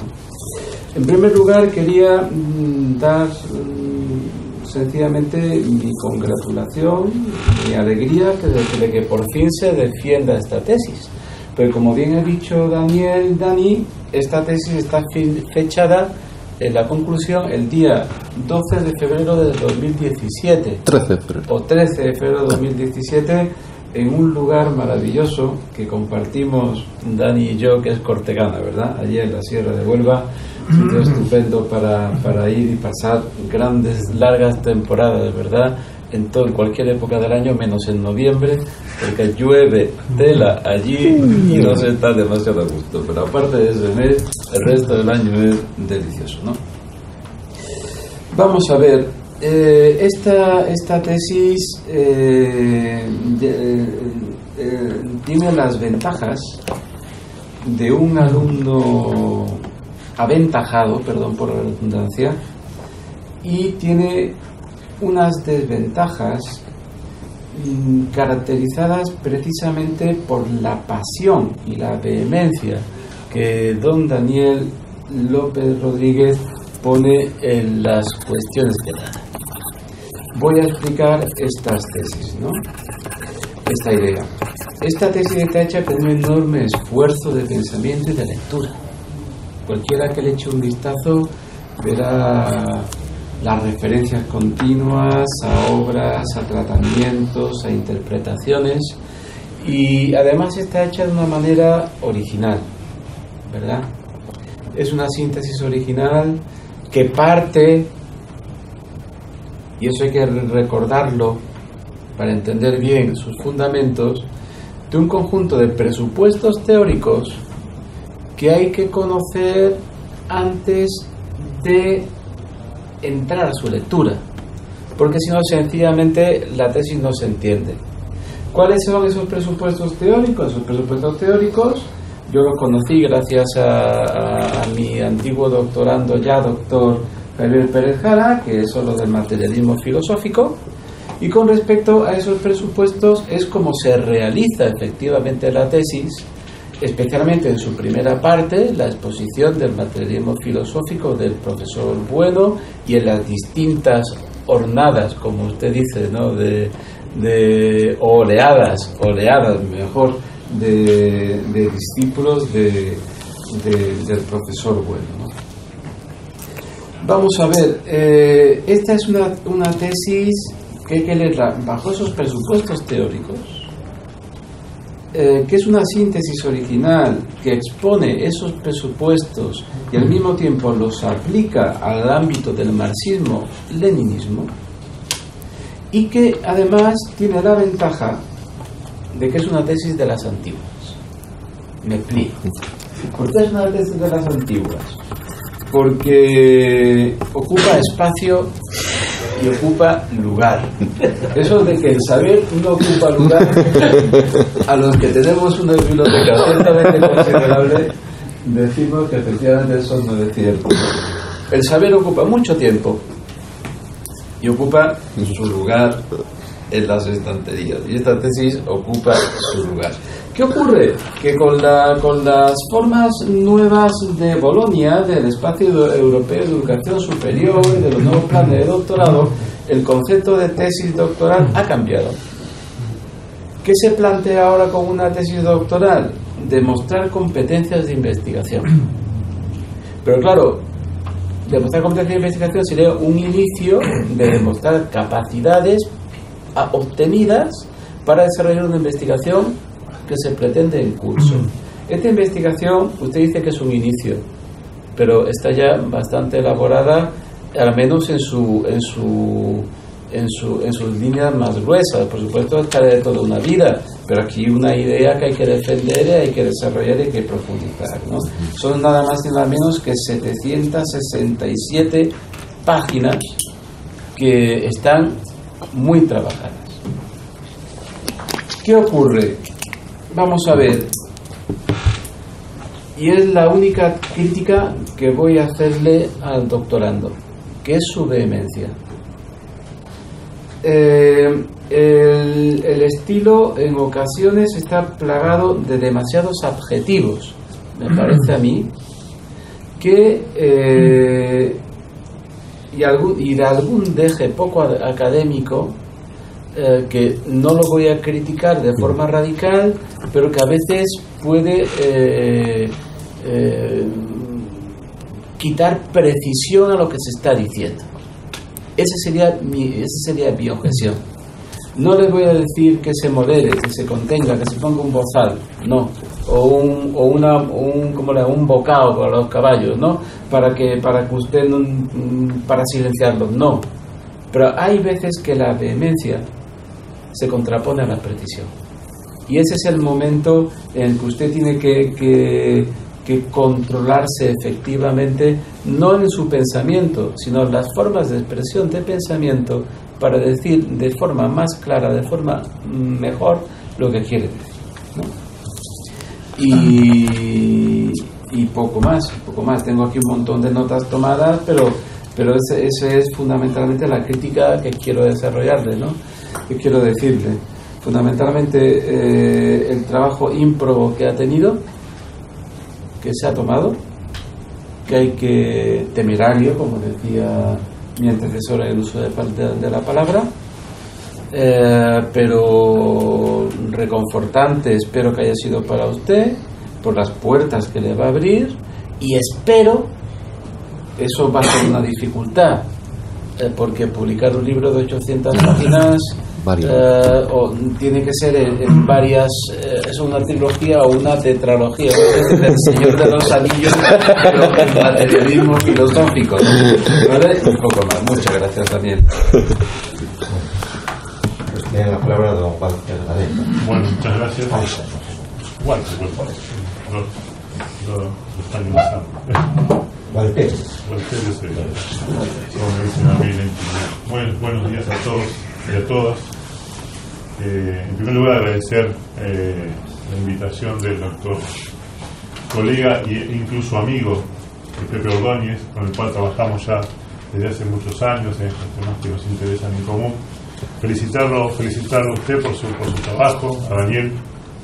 Ha sido un trabajo, por lo que he visto, he tenido el gusto de leer, como decían recién, las tesis antiguas, digamos, ¿no? En el sentido de tesis que parecen casi hechas por un argentino, en el sentido de que son desbordantes en su escritura, muy ambiciosos, y que muestran o que pretenden mostrar un saber amplio acerca de todo, en este caso la filosofía, con lo cual me he sentido casi identificado en la forma de leerlo, al leerlo, y digo que, y así siendo totalmente exhaustivo, me parece que yo no conocía demasiado el trabajo de Gustavo Bueno, sabía que trabajaba sobre el materialismo y siempre lo quise contraponer a lo que yo he estudiado con Mario Bunge, que es un materialista sistémico, que para nosotros fue muy importante en epistemología, en filosofía.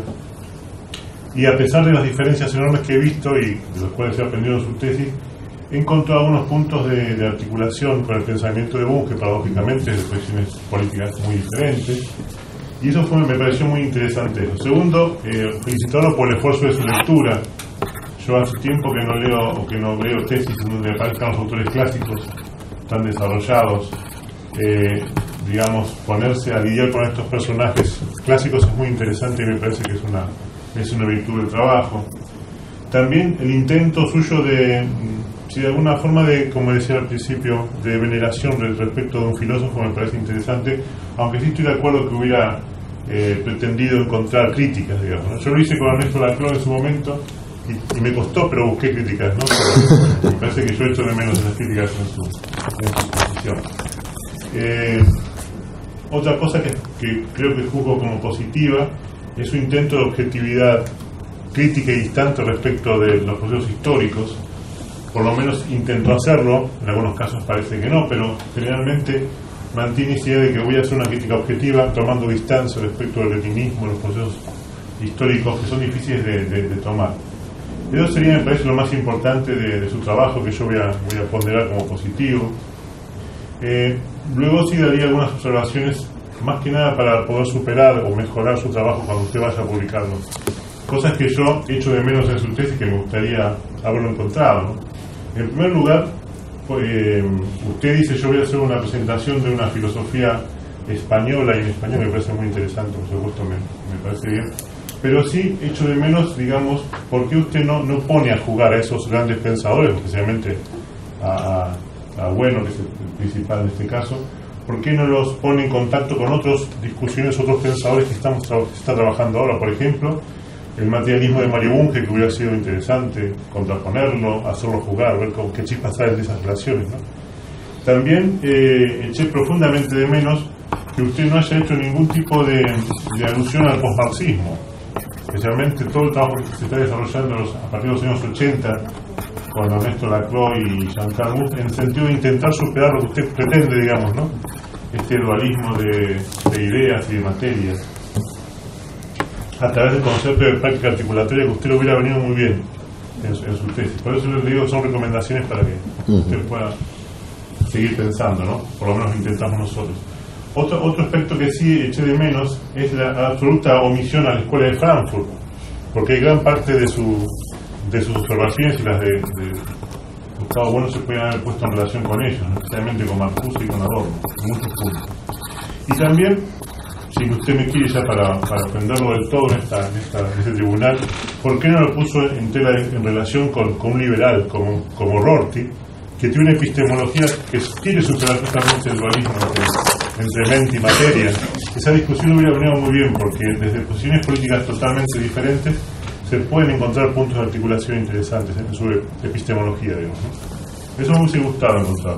Otro aspecto que sí es un poco como complicado, y también lo decía recién el profesor, le estaba diciendo, el exceso de vehemencia, que está muy bien, digamos, la vehemencia, pero el exceso es peligroso porque pasamos en su tesis de argumentaciones a descalificación, y eso me parece que va en contra de su trabajo, justamente, ¿no? Creo que eso empeora su trabajo, no porque en la filosofía deba desaparecer las pasiones, que también tienen que estar en juego, pero siempre tienen que ser pasiones argumentadas, digamos, ¿no? Por lo menos intentar racionalizarlo, o por lo menos esconder esas pasiones que tenemos que no parezcan como descalificaciones. Por lo cual, yo sí le aconsejaría tener en cuenta eso cuando usted vaya a publicar, digamos, ¿no? Una serie de descalificaciones que no aparecen justificadas. Una cosa que sí le digo, que también desde, como soy argentino, y me parece interesante, cómo, si usted quiere, ¿por qué no puso en juego, o por qué no se podría entrar en juego la dimensión de la teología de la liberación? Gran parte de sus discusiones, de sus reflexiones, han sido trabajadas por la teología de la liberación, y acercando justamente aquello que a usted le parece que no se debería acercar, que es el cristianismo y el marxismo, de una forma justamente que no es milenarista, digamos, ¿no? Hay pensadores, inclusive actualmente en la teología de la liberación en América Latina, que están intentando superar ese dualismo que usted también pretende hacerlo, por lo cual sería interesante ver si hay algún tipo de contacto o de relación con este pensamiento. Y por último, para no extenderme, yo había pensado definir su trabajo como decía Borges, creo, en un cuento que se llama El Aleph. El Aleph es un lugar donde están todos los lugares contenidos, el espacio donde están todos los espacios contenidos, y me parece que su tesis es muy profusa, muy amplia en ese sentido. Me parece que yo hubiera hecho más recorte, ya esto más al director, hubiera sido más bungiano, en el sentido de que hubiera delimitado más el objeto de observación. Eso es una deformación epistemológica que tengo por haber trabajado con ese señor. Y entonces, bueno, pero está bien, volviendo a la filosofía y a lo que decía Jesús, seamos osados y aceptemos que la ciencia puede ir por lugares imposibles de predeterminar. Por último, me gustaría decirle, felicitarlo nuevamente y decirle que sí, podríamos pensar, digamos, todo el concepto de operativismo a partir de lo que se llama prácticas articulatorias en la CLO, y sería muy cercano, digamos, ¿no?, para superar justamente este dualismo. Pero vamos a hacer un intento. Y sí le dejo, para finalizar, dos preguntas leves. Primero, ¿cómo cree usted que realmente está superando el monismo la posición filosófica que usted defiende? Esa sería la primera cuestión, ¿no? Para decirlo en pocas palabras. ¿Cómo cree que se supera ese monismo y ese dualismo que estaba en el leninismo? ¿Y qué tipo de políticas, que eso no quedó claro, o qué tipo de idea del Estado o de políticas se desprende de esa posición filosófica? Eso tampoco me quedó claro, o no lo entiendo, digamos, ¿no? Por eso sería interesante que usted diera algunas pincelas sobre eso. Por el resto me parece una tesis osada, antigua en el sentido este que le digo, y sí hubiera yo hecho muchos más recortes en el sentido de los contenidos, pensando más que nada en el lector, como decía nuestro primer compañero, pensando en que no nos perdíamos en la lectura y que esto sí pueda ser leído por la mayor cantidad de gente posible que tenga, por supuesto, formación intelectual, ¿no? Esto no lo puede ser leído por lo que... Pero sí yo haría este recorte, por lo menos trataría de organizar mejor la lectura, ¿no?, para hacer más factible al lector esto. Muchas gracias y muchas gracias por invitarme. Bueno, pues ahora me auto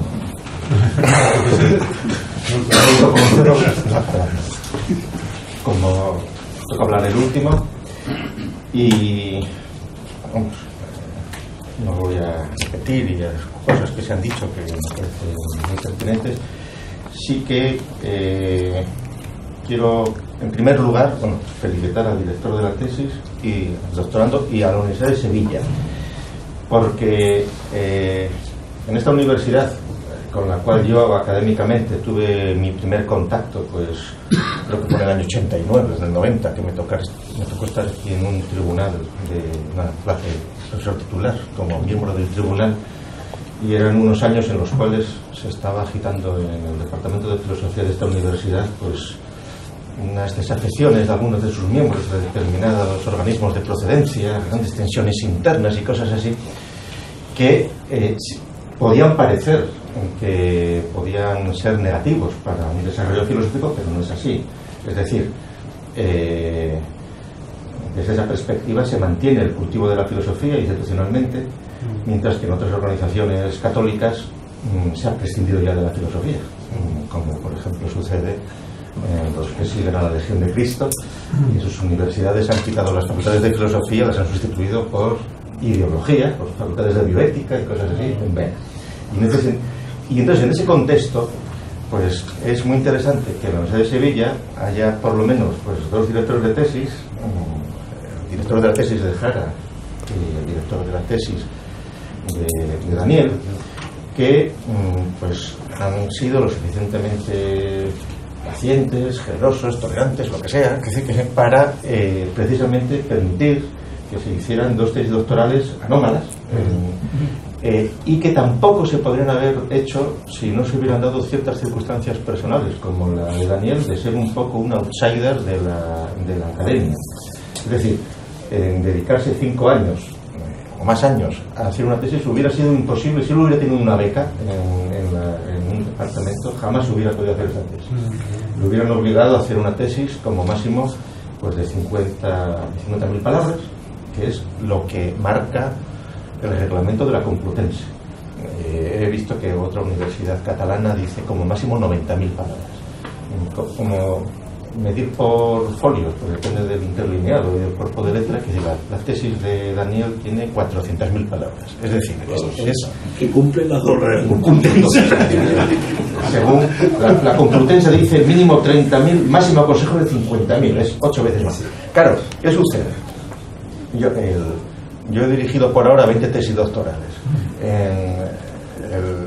y he logrado que prácticamente todas sean tesis a la antigua, como habéis dicho, pero he estado en muchos tribunales y efectivamente ha cambiado el concepto de tesis, pero no solo el concepto de tesis, la degeneración de la cualificación del profesorado que sale, es decir, que la tesis es un síntoma, y entonces porque lo que no interesa es que se busca otras cosas, y en este sentido, es decir, que las circunstancias que tienen que darse para una tesis como esta pues son muy peculiares, es decir, seguramente la propia vehemencia o las propias circunstancias en las que se elabora esta tesis son las que han permitido que hagan esta tesis. Lejos de ser desventajas, han sido ventajas para que prime fundamentalmente un interés filosófico por parte del doctorando, y sí que pues habrá que cuando sea doctor, si llega a ser doctor, pues yo particularmente voy a procurar que ver si le podemos enviar a México como profesor a la Facultad de Filosofía de León. Bueno, entonces esto por lo que hace al asunto. Claro, la tesis es una tesis, entonces, como les digo, modélica, madura, hecha con calma, sin prisas, sin tener que probablemente ser muy riguroso a presentar como ahora cada año pues a una comisión de evaluación, no sé qué, porque ya lo hubieran puesto rápido. Aquí le llaman rápido. Pues eso, bien, y respecto al tema, yo le voy a decir una cosa. Como la tesis la terminó hace un año, él, por ejemplo, solo cita la primera edición del diccionario de Rosenthal, porque todavía no habíamos publicado en el proyecto Filosofía en Español las 5 versiones del diccionario de Rosenthal, lo que llamamos diccionario soviético de filosofía. Todavía estaba sin publicar, se publicó unos meses después. Les tengo que confesar una cosa: cuando nosotros en filosofía.org asumimos incorporar todas las variantes del diccionario soviético de filosofía, lo hacíamos en términos ya arqueológicos. Hacía 25 años que había caído la Unión Soviética, era arqueología. Nuestra sorpresa ha sido lo contrario. En el proyecto Filosofía en Español tenemos diariamente 3.000 usuarios únicos que consultan las páginas de filosofía.org. Un 33% consultan las páginas del diccionario soviético de filosofía. Una sorpresa. ¿Por qué? Pues yo acabo de llegar de Panamá, donde me invitaron a dar un curso de materialismo filosófico en la Universidad de Panamá, y mi sorpresa fue encontrarme con que la mayor parte de los profesores estaban imbuidos por el Diamant, y lo seguían estando. Pero es que en México la filosofía dominante en parte de profesores pues todavía son residuos del Diamant, más o menos corrompidos o superficiales o lo que sea, pero es todavía lo que sigue funcionando, cosa que aquí en España nos sorprende, porque aquí hay que decir que ya se llevan muchos años, y seguramente en Argentina también es distinto, pero concretamente en México, en Colombia, en Panamá, en Venezuela, digo por las estadísticas de consulta de Google Analytics, es objetivo. Pues es una cosa que a mí me dejó sorprendido, razón por la cual inmediatamente hemos tenido que arbitrar ir poniendo comentarios críticos en esas páginas, porque si no nos estábamos convirtiendo en los principales propagandistas del Diamant. Bueno, entonces, pero ¿y eso qué quiere decir? Pues claro, yo la tesis la leí hace un año cuando la enviaste, pero ahora a pasarla y desde la perspectiva de la semana esta que he estado en Panamá hablando en Panamá los catedráticos se jubilan a los 75 años, entonces he estado 75. Yo he estado ahora con 2 catedráticos de 74 y 75 y otros más que estaban totalmente, cuando empecé a hablarles de materialismo me dicen, pero ¿y cumple las leyes de la dialéctica del Diamant? O sea, están así. Claro, entonces, pensando en esa gente, una tesis como esta, que aunque no lo diga todo, porque no lo puedo decir, porque ya es suficientemente amplia, sí que es suficientemente autónoma como para permitir entender la argumentación que el autor va haciendo, confrontando el sistema del marxismo-leninismo, o llamar como lo queremos llamar, y el materialismo filosófico, tiene su virtualidad y su utilidad. Claro, evidentemente, hablando de dimensiones, pues esta tesis, 400.000 palabras, si lo miramos en millones de caracteres, son 2,5 millones de caracteres. Para que se hagan una idea, las obras de Ortega son 25 millones de caracteres. Las obras de Bueno son 50 millones de caracteres. Es lo que escribió. Estamos preparando las obras completas y ha habido que calcularlo. Es decir, y Daniel ha manejado mucha documentación, conoce mucho, lo cual requiere mucho tiempo.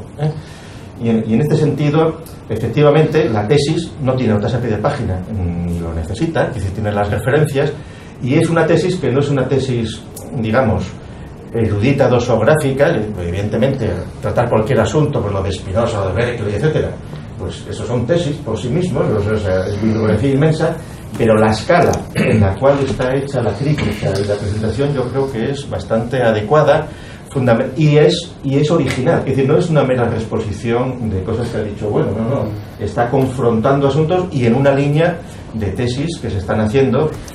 Por ejemplo, pues hace 2 años yo dirigí una tesis sobre la idea de materia en el materialismo filosófico, en el Diamat, perdón, que es la tesis de Esquinas, que es una tesis pues de este volumen, y que se centra solo en la idea de materia en el Diamat. Claro, que el doctorando está continuándola, y que el otro día precisamente en la Fundación Gustavo Bueno ofreció una conferencia un año después donde sucede lo siguiente, y que esto es importante, y claro, evidentemente no está recogido en esta tesis. Desde el punto de vista de la filosofía rusa actual, el marxismo-leninismo del Diamat no lo consideran como un perro muerto, todo lo contrario. Ahora lo reinterpretan como una fase necesaria dentro del curso de la filosofía rusa, que empezó en el Imperio Ruso, que tuvo su época de desarrollo en la época de la Unión Soviética. Los que se dicen marxistas analizan la crisis de la Unión Soviética como ya una mala lectura de Marx y que estaba prevista, y bueno, un delirio absoluto, y entonces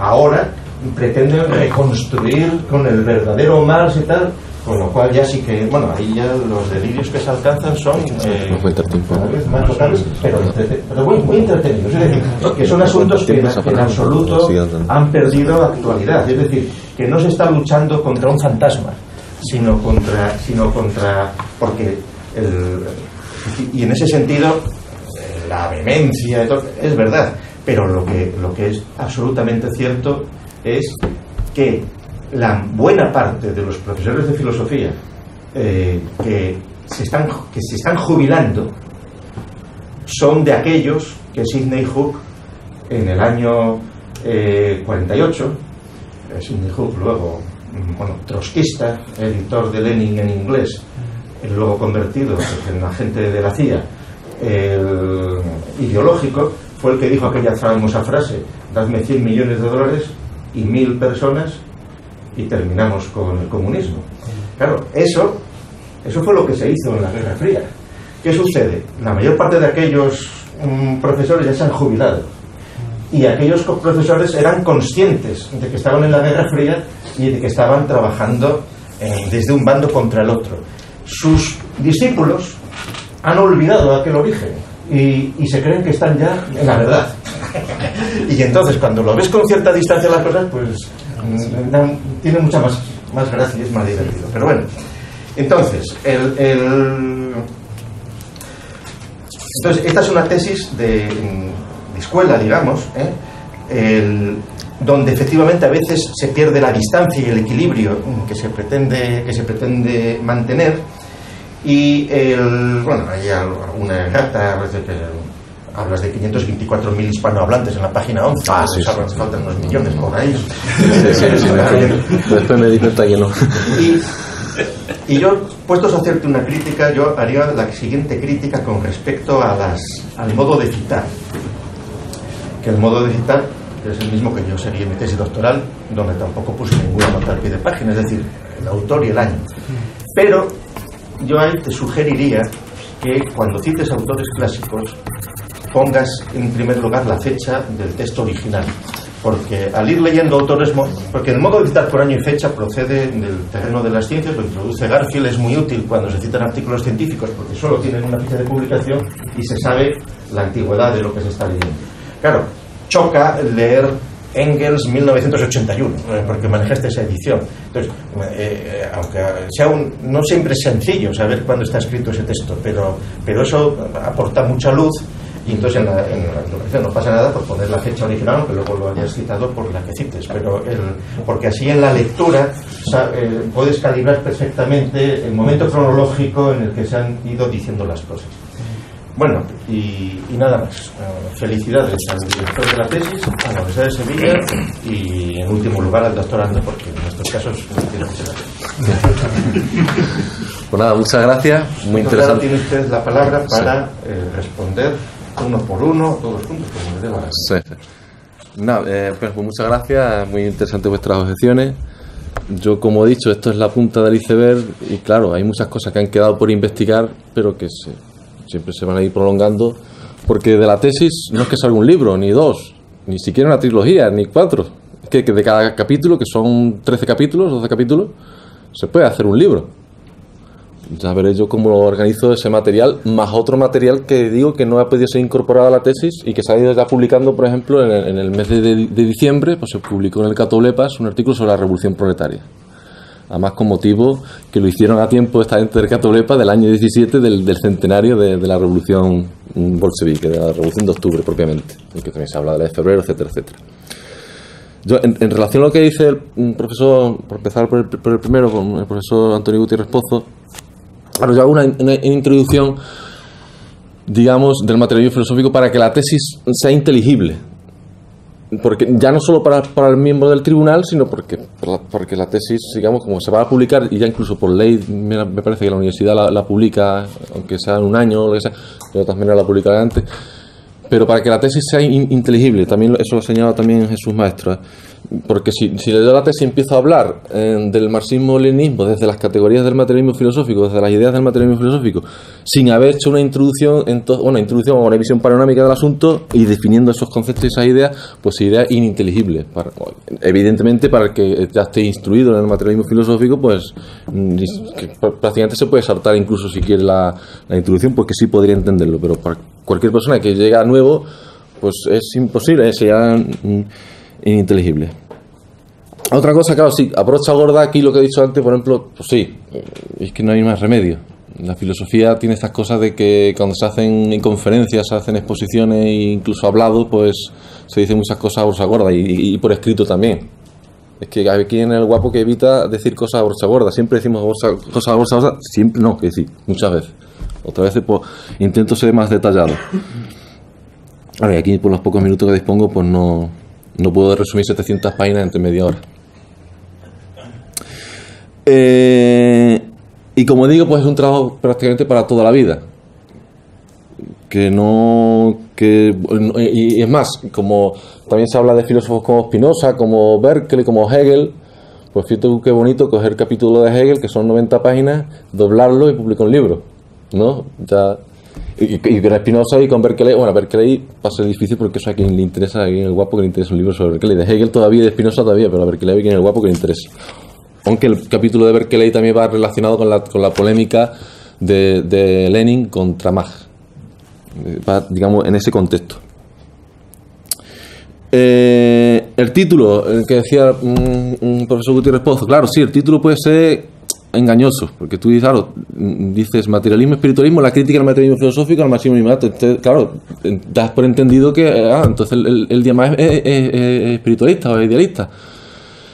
Es que lo que quiere decir el título es que, como se hace en toda esa historia de la filosofía filosófica y toda esa historia de la inversión de la vuelta del revés, que yo recojo desde Berkeley, aunque se puede registrar desde el cristianismo, ya el propio cristianismo, pues la inversión teológica está en el propio cristianismo porque Dios se hace hombre, cosa que para musulmanes y para judíos no era inteligible. Pero como yo he intentado hacer esa historia de filosofía filosófica para justificar, para llegar al marxismo, porque lo que se trata es después, desde el materialismo filosófico, darle la vuelta del revés al marxismo, decir que eso no ha salido de la nada, que eso es una tradición, digamos, pues prácticamente de la historia de la filosofía, y yo he empezado por Berkeley porque si no, no voy a abarcar todo, porque si no sería imposible. Y porque Berkeley, ya te digo, ya lo dije antes, es, digamos, el contramodelo del materialismo dialéctico, de alguna manera, entre otras cosas, claro. Entonces, claro, el título, pues, digamos, es que lo que quiero decir también ahí que la crítica al idealismo que hace el materialismo dialéctico no es suficiente y que tiene críticas que recaen en el monismo, y esto para responder a la pregunta que me ha hecho Walter, cae en el monismo sobre todo por la teleología de la historia. Aunque Lenin también tiene la tesis de la infinitud de la materia, que eso es lo que nosotros llamamos materia ontológico general, que se ejercita esa idea. Igual que se ejercita en la idea de la tradición filosófica por la idea de ego trascendental. Claro, el profesor Gutiérrez Pozo ha citado a Husserl, claro, y sí, se puede decir que Husserl, incluso yo creo que bueno también lo llega a decir en que Husserl es el filósofo del ego trascendental, incluso más que Kant, por supuesto. Pero lo que queremos decir con ego trascendental, digamos, es una reexposición de esas ideas que se han ido desde el nous poetikos de aristotélico, el entendimiento agente, ya sea de Averroes, de Santo Tomás, el propio ego trascendental de Kant, el espíritu o el espíritu objetivo de Hegel. O sea, que son ideas que se han ido recorriéndose en la historia de la tradición filosófica y que el materialismo filosófico responde, y claro, llega un momento en que no se identifica ese ego trascendental, por ejemplo, con el de Husserl, desde luego que no, claro. Y es un ego, digamos, que recoge los tres géneros de materialidad y que es un ego institucional. Que los animales, por ejemplo, no tienen ego trascendental. Ego trascendental es como si digamos una cosa humana, bueno, humana, entre comillas, son humanos, porque humano, sabemos que es lo humano, pero en fin. Y que son ideas de la tradición filosófica que cogen los tres géneros de materialidad. Eso hay un cuadro que yo lo está en los ensayos materialistas, que yo lo he pasado en la tesis, que salen los tres géneros de materialidad y la materia ontológica general. El cuadro queda fuera de la idea de ego trascendental, porque es del año 72, y bueno, tenía todas esas tesis del ego trascendental hasta que el año 2009 en el Basilisco sacó el artículo del ego trascendental, y después en el 2016 se publicó el libro, pero prácticamente el artículo del Basilisco. Vamos, un libro que se va a 200, 300, 400 páginas, que es un artículo del Basilisco de 90 páginas. Ya sabes, el Basilisco es doble, es como un periódico, a doble carilla, o doble columna cada página. Y en ese cuadro se ve muy bien cómo las ideas de M1, de M2, de M3 y de materia ontológica en general, en este caso, pues no son ideas que se han inventado sino que son ideas que están ya en el mismo Platón. Están los tres géneros de materialidad y la materia ontológica en general esbozado. En Platón hablaba de los cuerpos, del alma y de las ideas. El cuerpo M1, el alma M2 y las ideas M3. Y después hablaba del bien, que decía que era epekeina tesusías, que es más allá de la esencia. Es decir, que es lo que nosotros identificamos con la materia ontológica general. No está diciendo exactamente lo mismo, claro que no. Si no seríamos platónicos. Pero de una reexposición, porque la filosofía, y sobre todo desde el materialismo, esto se puede decir muy bien, nada sale de la nada. Y esto tiene una tradición que, bueno, ha ido respondiendo. Sobre si la tesis es dogmática respecto, claro, sí, yo lo acepto, admito que efectivamente es dogmática en el sentido porque yo no tengo un sistema que pueda hacerle frente a lo de bueno. Dentro de 50 años, como decía Jesús Maestro, si sale un sistema nuevo, y si lo he edificado yo, y después me cambio otra cosa, pues ya tendré un sistema para criticarlo. Pero si no tengo un sistema yo para criticarlo, puedo tener opiniones, eso sí.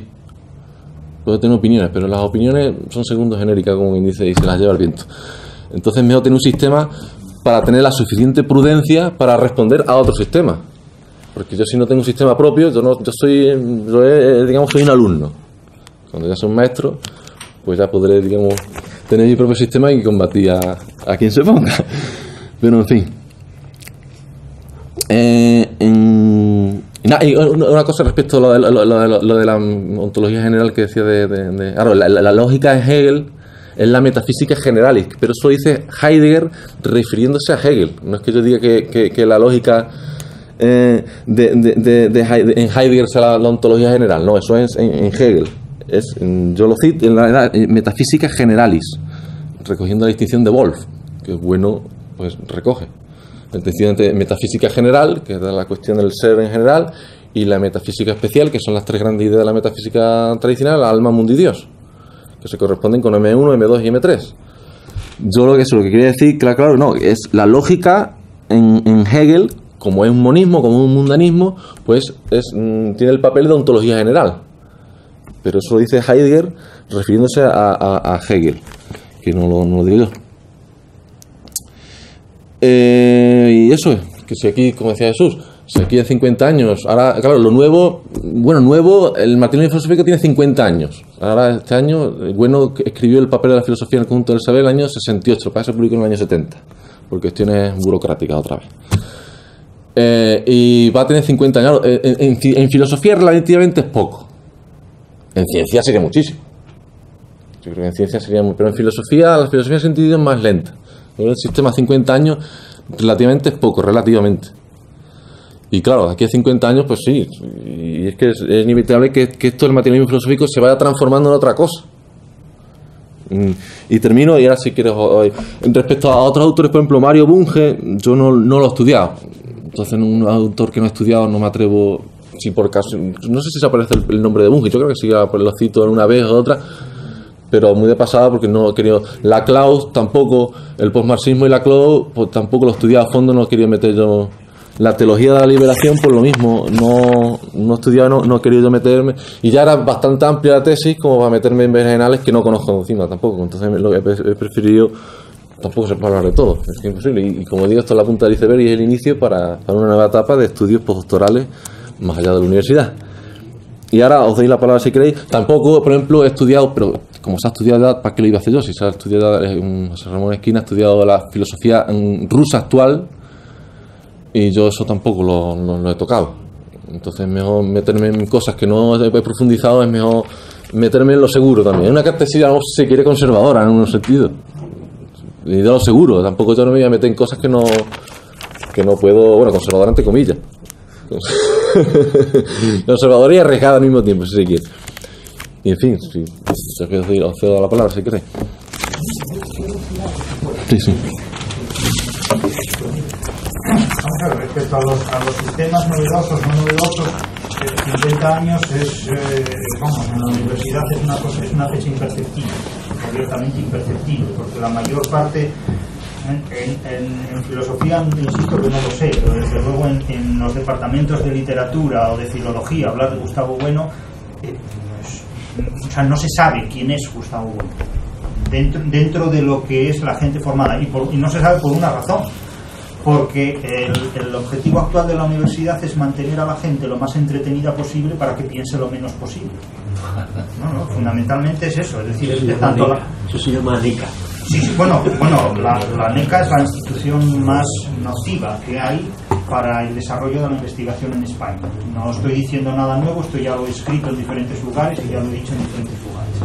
Es decir, el objetivo fundamental es mantener al profesorado entretenido en la burocracia, cosa que al profesorado le encanta, porque si no la burocracia no triunfaría como triunfa. Jamás el profesorado ha hecho una huelga para evitar la burocracia, sino que todo lo contrario, se ha corrompido con ellas fabulosamente. Pero no es esto lo que quiero decir. Lo que quiero decir es que, un nombre como el de Gustavo Bueno pues sorprende mucho que se utilice en literatura, pues porque Gustavo Bueno es conocido como filósofo, pero no como alguien que haya construido una teoría de la literatura. Gustavo Bueno construyó un sistema de pensamiento. Entonces, introducir esto en un ámbito como literario, aunque por una parte se habla de interdisciplinariedad, por otra parte nadie la practica, la interdisciplinariedad. Y cuando se practica, pues se dice, esto no es de nuestro terreno o no funciona. Como citar a Mario Bunge. Citar a Mario Bunge en teoría de la literatura es como citar a Einstein, se consideraría como una verdad, una cosa incluso como pretencioso, ¿no? Como alguien que trata de sorprender al prójimo, como citar a Valéry Giscard d'Estaing, por ejemplo, es decir, es algo, o a Luis del Olmo, es una cosa que no tendría sentido. Pero lo que sí es absolutamente fundamental es que precisamente los avances en determinados campos a veces se producen por importar de otros determinadas propiedades. Pero lo que quiero decir es lo siguiente: mi generación, los nacidos en torno, los que tenemos hoy 50 años, como es mi caso, hemos sido educados para no construir nada original. Es decir, hemos sido educados para importar y para traducir sobre todo lo que se ha escrito en lenguas no españolas. Y es más, hemos sido educados para sentirnos acomplejados por usar el español. o por no hablar inglés, cuando la mayor parte de la gente que se esfuerza en estudiar inglés está perdiendo el tiempo, porque no va a hacer uso nunca del inglés que estudia. Entonces se dice, bueno, es que usted no sabe inglés, pues tampoco sabe música. Nadie se avergüenza de no saber música, pero hay gente que sí se siente acomplejada por no saber inglés. Pero es una cosa sorprendente, ¿no? Sorprendente. Bueno, pero no, y que se sabe oír menos inglés que antes. Ya, por supuesto, pero es que es inútil a veces saberlo. Es como saber chino, es completamente inútil porque no se va a usar nunca en la mayor parte de los casos. Y porque el español tiene 500 millones de hispanohablantes, no hace falta hablar inglés. Eso además. Pero es que hemos sido educados universitariamente para no construir sistemas de pensamiento diferentes a los ya existentes. Y hemos sido educados sobre todo para importar sistemas de pensamiento extranjeros. Hemos sido educados en la traducción y en la importación de estos sistemas de pensamiento y sobre todo en teorías de la literatura. Es decir, en teoría de la literatura se toma lo que ha hecho Roland Barthes, lo que ha hecho Derrida, que bueno, es ridículo completamente, porque lo que ha hecho Derrida, es decir, yo siempre desafío a mis alumnos a que me encuentren una frase inteligible de Derrida, y sin embargo, bueno, pues hemos sido educados en esta orientación, sobre todo en importar y en traducir. Ahora, a la hora de construir, eso es enormemente difícil. Y cuando alguien lo hace, entonces todos son reservas o todos son inquietudes. Bueno, pues eso es la dialéctica, en definitiva. Y en esa dialéctica estamos. Bien, hasta ahora hemos hablado los 5 doctores que formamos el tribunal convenientemente constituido. Ahora tienen derecho a intervenir todos los doctores que estén en la sala y quieran hacerlo. El señor director de la tesis. Gracias, señor presidente. Estoy de acuerdo, eso es contigo totalmente. Y reto para algo inteligible es Lacan. Ya eso es un corriente de Lacan, eso es un verdadero hito. Bien, pues insisto, daros las gracias a los miembros del tribunal, a los colegas conocidos, a los nuevos colegas por los que acabo de conocer. Felicitar, por supuesto, al doctorando, a Daniel López, y decir algo que debo de decir, sea como sea. Y es que, bueno, Daniel lleva con este tema desde que era alumno, de entrada, o sea, como que ya lleva con esto muchísimos años. Yo creo que me guió de director más que nada porque sabía que no le iba a dar la lata. De hecho, lo intenté al principio, al menos metodológicamente, y un par de cosas me di cuenta que no, que era ya un ser ilustrado por sí mismo, en el sentido estrictamente kantiano, y yo, que me identifico bastante con esa posición, pues efectivamente asumí el reto de dejar el sol. Y efectivamente no me he equivocado, se va a andar bastante bien solo, se ha formado prácticamente él. Mi intervención que aquí ha sido, yo creo que es mínima, he de decirlo así, hay que ser honesto, y sobre todo me siento orgulloso por eso, y lo que deseo además es que, como bien ha dicho el profesor Bueno, consigue inmediatamente un trabajo, que es de lo que se trata, porque la situación no está para otra cosa. Si puede ser en México, si puede ser en Ecuador, que ya con Guarte algo comentamos en su día, que sea en Ecuador, pero efectivamente que esto sea un medio para lograr algo muy material como es poder vivir honradamente. Enhorabuena a tu padre también, porque seguramente te ha tenido que aguantar bastante y de cebolla. Los libros salen por el barrio. Los míos, los suyos, ya no. Que no hay sitio para el jamón, vaya. Vivimos en una cárcel ellos. Y los libros salen por el barrio. Pues bueno, ahora se los llevará a México. Muchas gracias. ¿Intervenir? No. Pues entonces el tribunal se retira a deliberar y les rogamos que abandonen. Y les avisaremos cuando vuelva a ser sesión pública.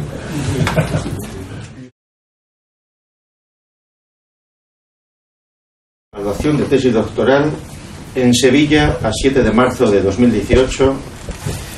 Don Miguel López Rodríguez defiende públicamente la tesis doctoral titulada Materialismo y espiritualismo, la crítica del materialismo filosófico al marxismo-leninismo, realizada bajo la dirección del doctor José Ordóñez García, para optar al título de doctor por la Universidad de Sevilla, ante el Tribunal del Senado del Efecto, constituido por don presidente Gustavo Bueno Sánchez, vocales Francisco de Palma, Rodríguez Valls, Walter Federico Gadea Aiello, Jesús González Maestro y secretario don Antonio Gutiérrez Pozo.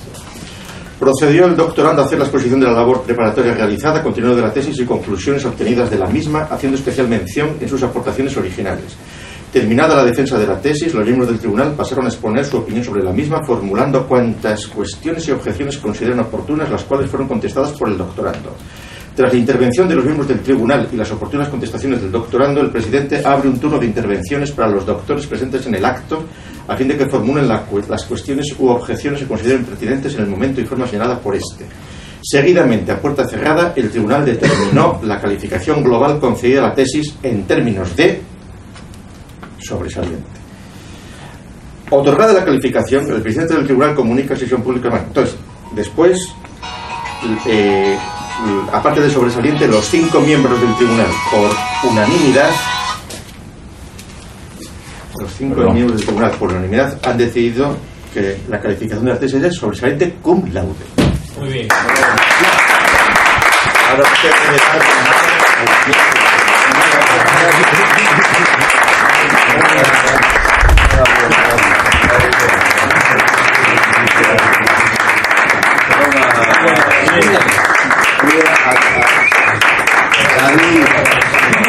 Dani, tu padre, tío. Hombre, como tiene que ser. Se levanta la sesión. Muy bien. Enhorabuena, felicito. Bueno, felicito.